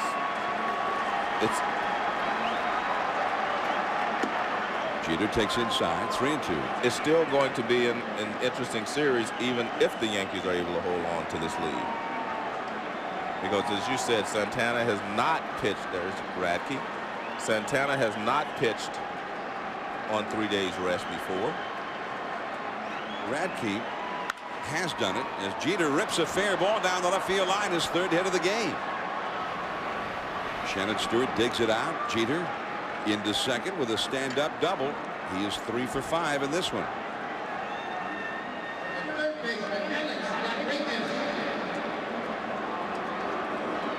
Well, they have statistics on pitchers who've worked on 3 days rest in the last 9 years. That's only in the postseason play. And you can see there have been a lot of guys who've started with 3 days of rest, but not a lot of success. Yeah, but if you're the Twins, you look on the side and you say there's 16 guys that have had success, including Josh Beckett in Game Right. 6 in last year's World Series at Yankee Stadium. He shut out the Yankees. And you know, a lot of people were poised to write the story about how Jack McKeon had gambled and lost, but instead Josh Beckett went out and pitched the game of his life. Well, I don't think it's a gamble to pitch Santana tomorrow, because you know if the Yankees hold on, you're down 2-1. But he had made up his mind beforehand that Santana was going to pitch even if they were up 2-1, one way or the other. That's the way McKeon went with it. He went. He was ahead, and he had Beckett go out there. Alex Rodriguez over to Koski. Koski throws out A-Rod. A-Rod is 0 for 5 in this one. But the Yankees have done fine without him. They lead 8-1. Top of the order coming up. Last of the 8th inning, the Twins have the top of the order coming up. Shannon Stewart, Jock Jones, and Torrey Hunter against the right-hander Paul Quantrill. The Yankees out in front here, 8-1. And the Red Sox, having already clinched their series over Anaheim earlier with an 8-6 extra inning victory. There's Derek Jeter, and he throws out Shannon Stewart, and there is 1 out. Let's go to Gary Miller. John, Jock Jones has had a particularly emotional series. Not only has he homered in 2 of the games, as he's got the only run on the board tonight, but after the extended loss in Game 2 in New York, Twins owner Carl Pohlad provided him his jet to fly back to the Sacramento area in California, where his father, Hardy Jones' funeral took place. His dad died last Thursday. When, ironically enough, when they got back from New York, he found out about it when they landed at 4 in the morning from that last regular season series in New York. He told me before the game, it's a little strange. He's in the game when he's playing, but between pitches, between innings, he can't help but think about his father. He reconciled with his dad about 10 or 11 years ago. By the time he came out of San Diego High School and went to USC, his dad would come see him play at Stanford, and of course whenever he went to West Coast trips out in Oakland or in interleague games in San Francisco. He rips one here into right center field. That's going to be an extra base hit. Bernie Williams tracks it down. Jock Jones will pull up at second base and be content with a 1-out double. And let's go back to Gary. Well, Johnny, as you saw in the 2 home runs he's hit, he points to his dad in the sky, but it's meant so much to him to have reconciled with his dad. His parents broke up. His mom, Linda Falk, has been a huge influence on Jock throughout his career. She worked at a KFC in San Diego, and our own Tony Gwynn used to come in there to buy chicken. Hard to believe that Tony would be buying fried chicken, but she talked about her son a lot. Tony took an interest in him. They've hooked up and stayed in contact through the years, and even his mom has had some contact with the late Hardy Jones, so it's meant a lot to him to be reconciled. And he said, you only have one father, you only have one natural mother, and so he's very glad for the influence that Hardy had on him. He thinks about him all the time, and he'll really have time to grieve when this is all over. Guys? All right, thanks, Gary. And Jock is having quite a series with the bat. 2 homers, now a double. He's had 4 hits in these first 3 games. Torrey Hunter, the hitter right now. Torrey hit a double his last time, got thrown out trying to stretch it after the ball was booted by Matsui back in the 6th inning. So Hunter is 1 for 3. That is to Jeter, short hop. And he throws out Torrey Hunter. That is out number 2. So 2 down. Jock Jones still at second base. Jock, well, I mean, we've always liked Jock as been one of our favorites. Yeah. I think Joe Torre's going out to get, looks like he's going out to get Quantrill. Heredia, the left-hander, ready in the bullpen with Morneau and Koski. 2 left-handed hitters coming up. So Joe Torre will take this opportunity to get Heredia into his first game of the series. 8-1, the Yankees are leading.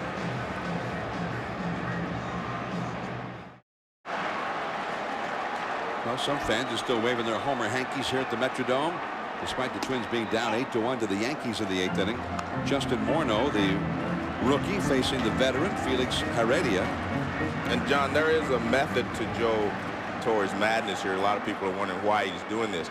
But what he's trying to do is get Felix Heredia a chance to come in here and pitch in case he may have to bring him in later in the series to pitch to one hitter or whatever. And he doesn't want that to be his first experience under tremendous pressure, maybe bringing him in with the bases loaded or a couple of men on. So he gets him into the game and into the playoffs as quickly as possible. The ball on the strike to Morneau, who is 0 for 3 in the game. A-Rod. And that's the inning. So now we go to the 9th inning. It'll be Sheffield, Matsui, Bernie Williams coming up. 8-1 Yankees. Top of the 9th inning, the Yankees 8 and the Twins 1. Some of the faithful still here, and the young fan got his rally cap on for when the Twins come up. Some others are still here, but not looking so hopeful. Not in this game anyway. Twins down 8-1, which could well mean that tomorrow night's ball game will be the actual must-win. There are games that feel like must-wins, and then there are games you must win or you go home. Here is Gary Sheffield against Mulholland, and that is in there for a strike. Sheffield has had a single and a double. Now, Joe, if the Yankees, and let's face it, when spring training starts, it's all about the Yankees and the Red Sox. The season for both teams seems to be about that, maybe for the players, but especially for the fans. Now the Red Sox have moved to the next round. If the Yankees can win this series tomorrow night, then Mike Messina would be all set to go with a little extra rest to go probably against Kurt Schilling in Game 1 of the League Championship Series Tuesday. And the Yankees would also have their starters all lined up in a row just the way Torrey would want them to be lined up. Here's Mike Messina. Now Joe Torrey's not going to say that, right? Because this series is not over even if they win tonight. Well, I know one thing, the Twins have other plans, and the fact that they're going to send Johan Santana out there and Radke, I don't think you can start thinking about the Boston series yet if you're the Yankees. And that's caught by Torrey Hunter. So Sheffield, he's hit the ball hard 5 times tonight, and he's now 2 for 5.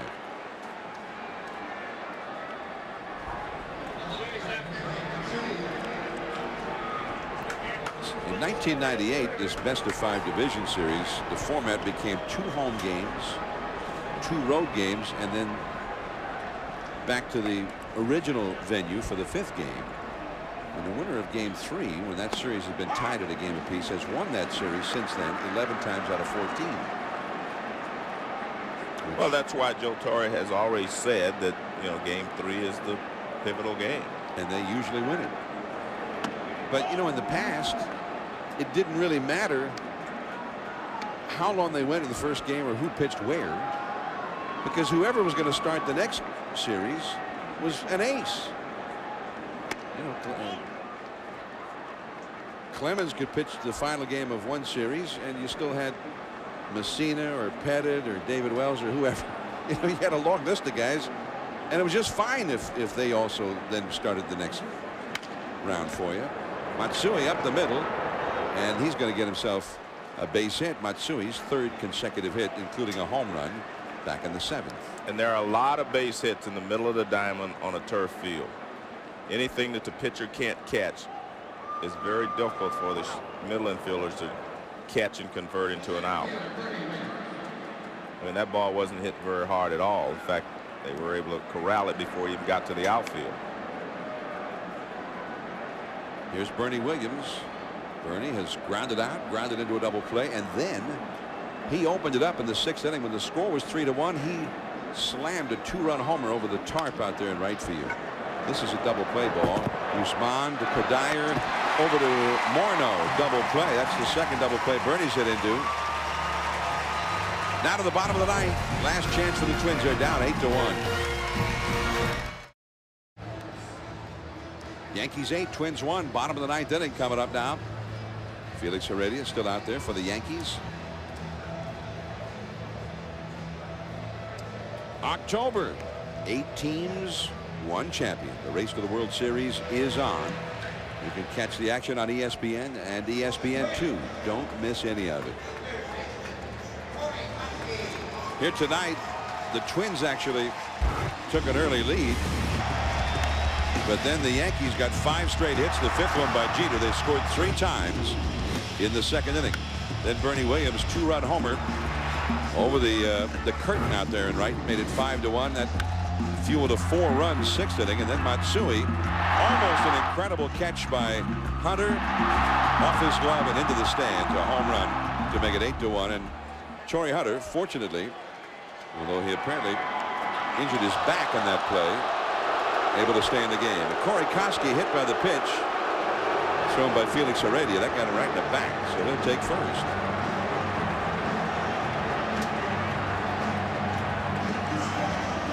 So a runner at first, nobody out here.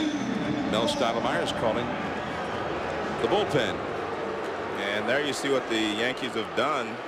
You know, in the regular season, 43% of their runs were scored with the home run, and 7 of 15. They're right on track, aren't they? Yeah, here in this series. Yeah. But then again, they had 5 consecutive singles to actually go ahead in this game. Correct. They sustained a rally without a single home run. Lou Ford, 1 for 3 in the game.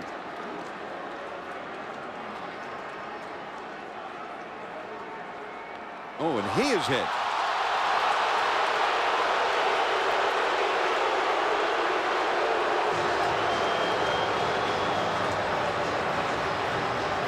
Tanyan Sturtz up in the bullpen for the Yankees. He had just gotten up. Posada and Alex Rodriguez. There's Sturtz in the bullpen, out to the mound. Jeter also comes to the mound. Well, Sturtz had been up earlier, so it shouldn't take him too long to get ready, if Joe Torre chooses to use him. And Torre, I think, is going to choose to use him here. Well, one of the things that, you know, I've learned with Joe Torre, Tony La Russa, they say that they play this like it's the 7th game of the World Series. And we saw that when we saw Jeter stealing a base when they were way ahead. You're not going to let this become a contest if you can help from it. Tanyan Sturtz gets the call. Christian Guzman coming up. 2 men on, nobody out. We'll be back. Yankees 8, Twins 1, and Felix Heredia hitting 2 consecutive hitters to start this inning. Not exactly what Joe Torre had in mind. Tomorrow, another big day in the division series. The Braves and Astros, the pivotal Game 3 from Houston. John Thompson, Brandon Becky on ESPN2 at 1 Eastern, noon Central, 10 Pacific. Then the Yankees and Twins here at the Metrodome at 4 Eastern, 3 Central on Fox. That'll be Vasquez and Santana. The Cardinals and Dodgers. The Dodgers trying to stay alive from Dodger Stadium, 7:30 Eastern on Fox, with Matt Morris versus Jose Lima. So Lima time, and he's hoping it won't be the last time this year. Fouled by Christian Guzman, who's had 2 hits, 2 for 3. Kevin Brown, the big story tonight for the Yankees, not just for this series, but maybe for the postseason if the Yankees can build on this and win this series. Kevin Brown looked like he can definitely help the Yankees here in October. Bubba Crosby, by the way, in the game, replacing Sheffield at the start of this inning. And it is a ball and a strike. Now, Tanyan Sturtz went 2 2/3 innings Wednesday night and threw 54 pitches in that game.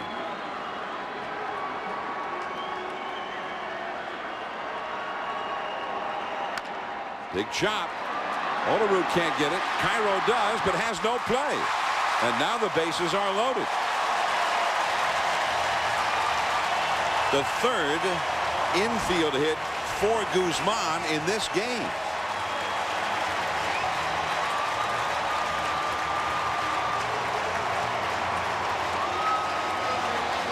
Well, again, the Twins know how to use this ballpark. They do hit a lot of choppers. I mean, you can see hits right on the top of it. And a nice play by Cairo, but had no chance to throw Guzman out. Even if Olerud would have caught it, I don't think they had a play. So you got Kadire coming up with the bases loaded, and Mariano Rivera is now getting up in the bullpen for the Yankees.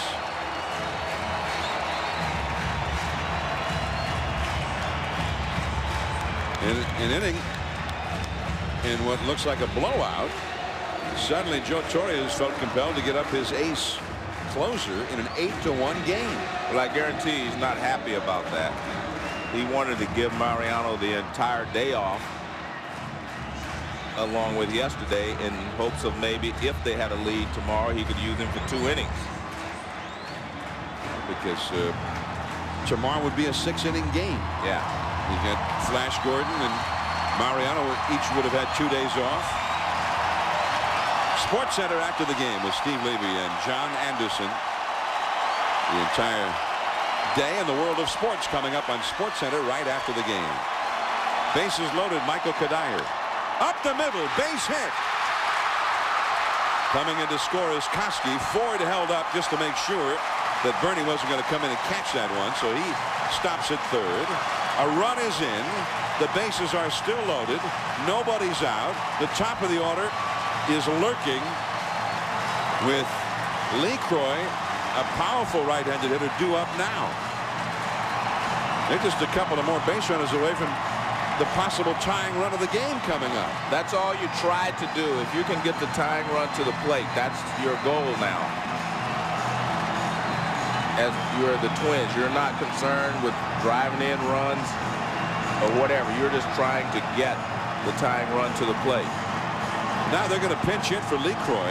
Jose Offerman, a switch hitter, is going to come up, and he was the Twins' pinch hitter deluxe during the season. He was 12 for 29 as a pinch hitter, hitting over 400 as a pinch hitter. Now after him, you've got Shannon Stewart, Jack Jones, Torrey Hunter. You got all the big hitters coming up after Offerman, and Torrey is not even going to wait. He is heading out to the bullpen. He's going to bring in Rivera right now. Well, the question again, did he have enough time to loosen up? And I would say he's still trying to steal a couple of tosses down there. Well, even one more hit here, and it starts looking out of hand. So Rivera's coming in now.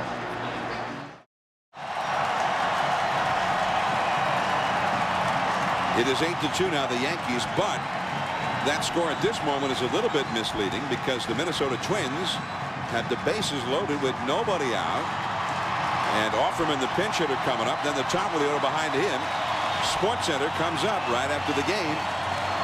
And the Twins fans are waving those homer hankies again, so they're hoping to delay the onset of Sports Center just a little bit longer. So Mariano Rivera comes on. This is one of the very, very rare times you'll ever see him working in an 8-2 game.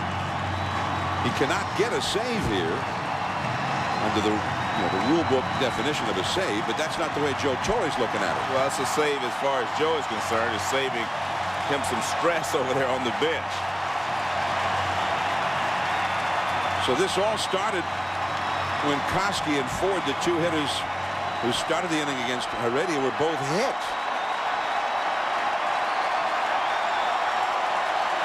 The bases are loaded. Ford, Guzman, and Kadire from third to first. And here is Offerman, the veteran, the Twins' best pinch hitter during the season. There's that fastball running right in on the hand. Strike one.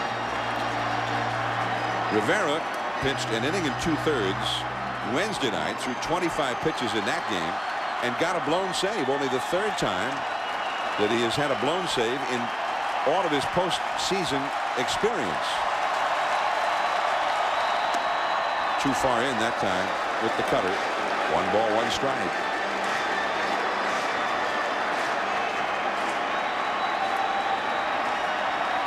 Joe Torre will be astounded at what he's seeing here. Ground ball to the right side. Olerud to Rivera covering as a run comes in to score. Yankees are happy to exchange a run for an out right here. Ford in to score. Guzman over to third. Kadire over to second. And now it is 8-3.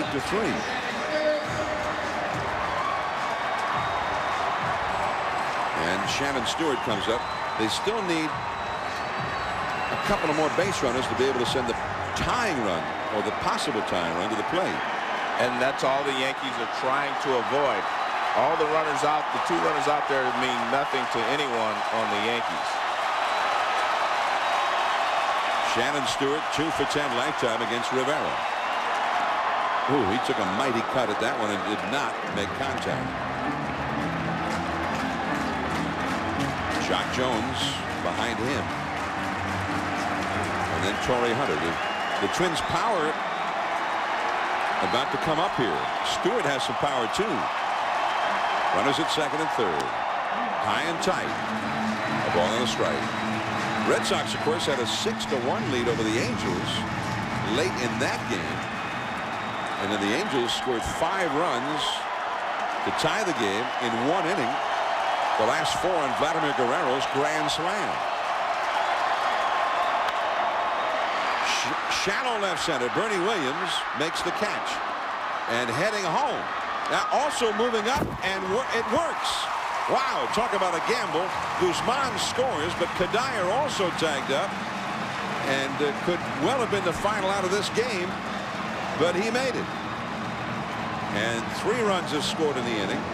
Sacrifice fly there for Stewart, and it is 8-4. Well, I was a little surprised that Bernie threw home, and I was definitely surprised that Kadire tagged up. I mean, again, his run means nothing. So now Jock Jones, 2 down, runner at third. And it's 0-1. Jock Jones has had a homer and a double tonight. And he's had 4 hits in 14 at-bats in this series, including 2 home runs. Jock, 2 hits and 7 career at-bats against Rivera. Well, he chased a high one, and now he chases one that's still higher. 0-2 the count. But we've seen the Twins make some mistakes on the bases tonight, but being honest with you, John, I don't think any of those had any effect on the outcome of the ball game. 0-2 the count. Well, he stays up there, but this time Jacques lays off. Well, we had Torrey Hunter and Corey Koski both got thrown out trying to get an extra base in the 6th inning when they were down 7-1 already. Kadire, the runner at third. 2 down. Slow chop. A-Rod. And the ball game at long last is over. Mariano Rivera comes in to retire each of the final 3 hitters, and the Yankees have gone ahead in this series 2-1. Kevin Brown gets a big win here tonight, and they'll try and wrap it up tomorrow. For Joe Morgan, Gary Miller, and our entire ESPN crew, I'm John Miller.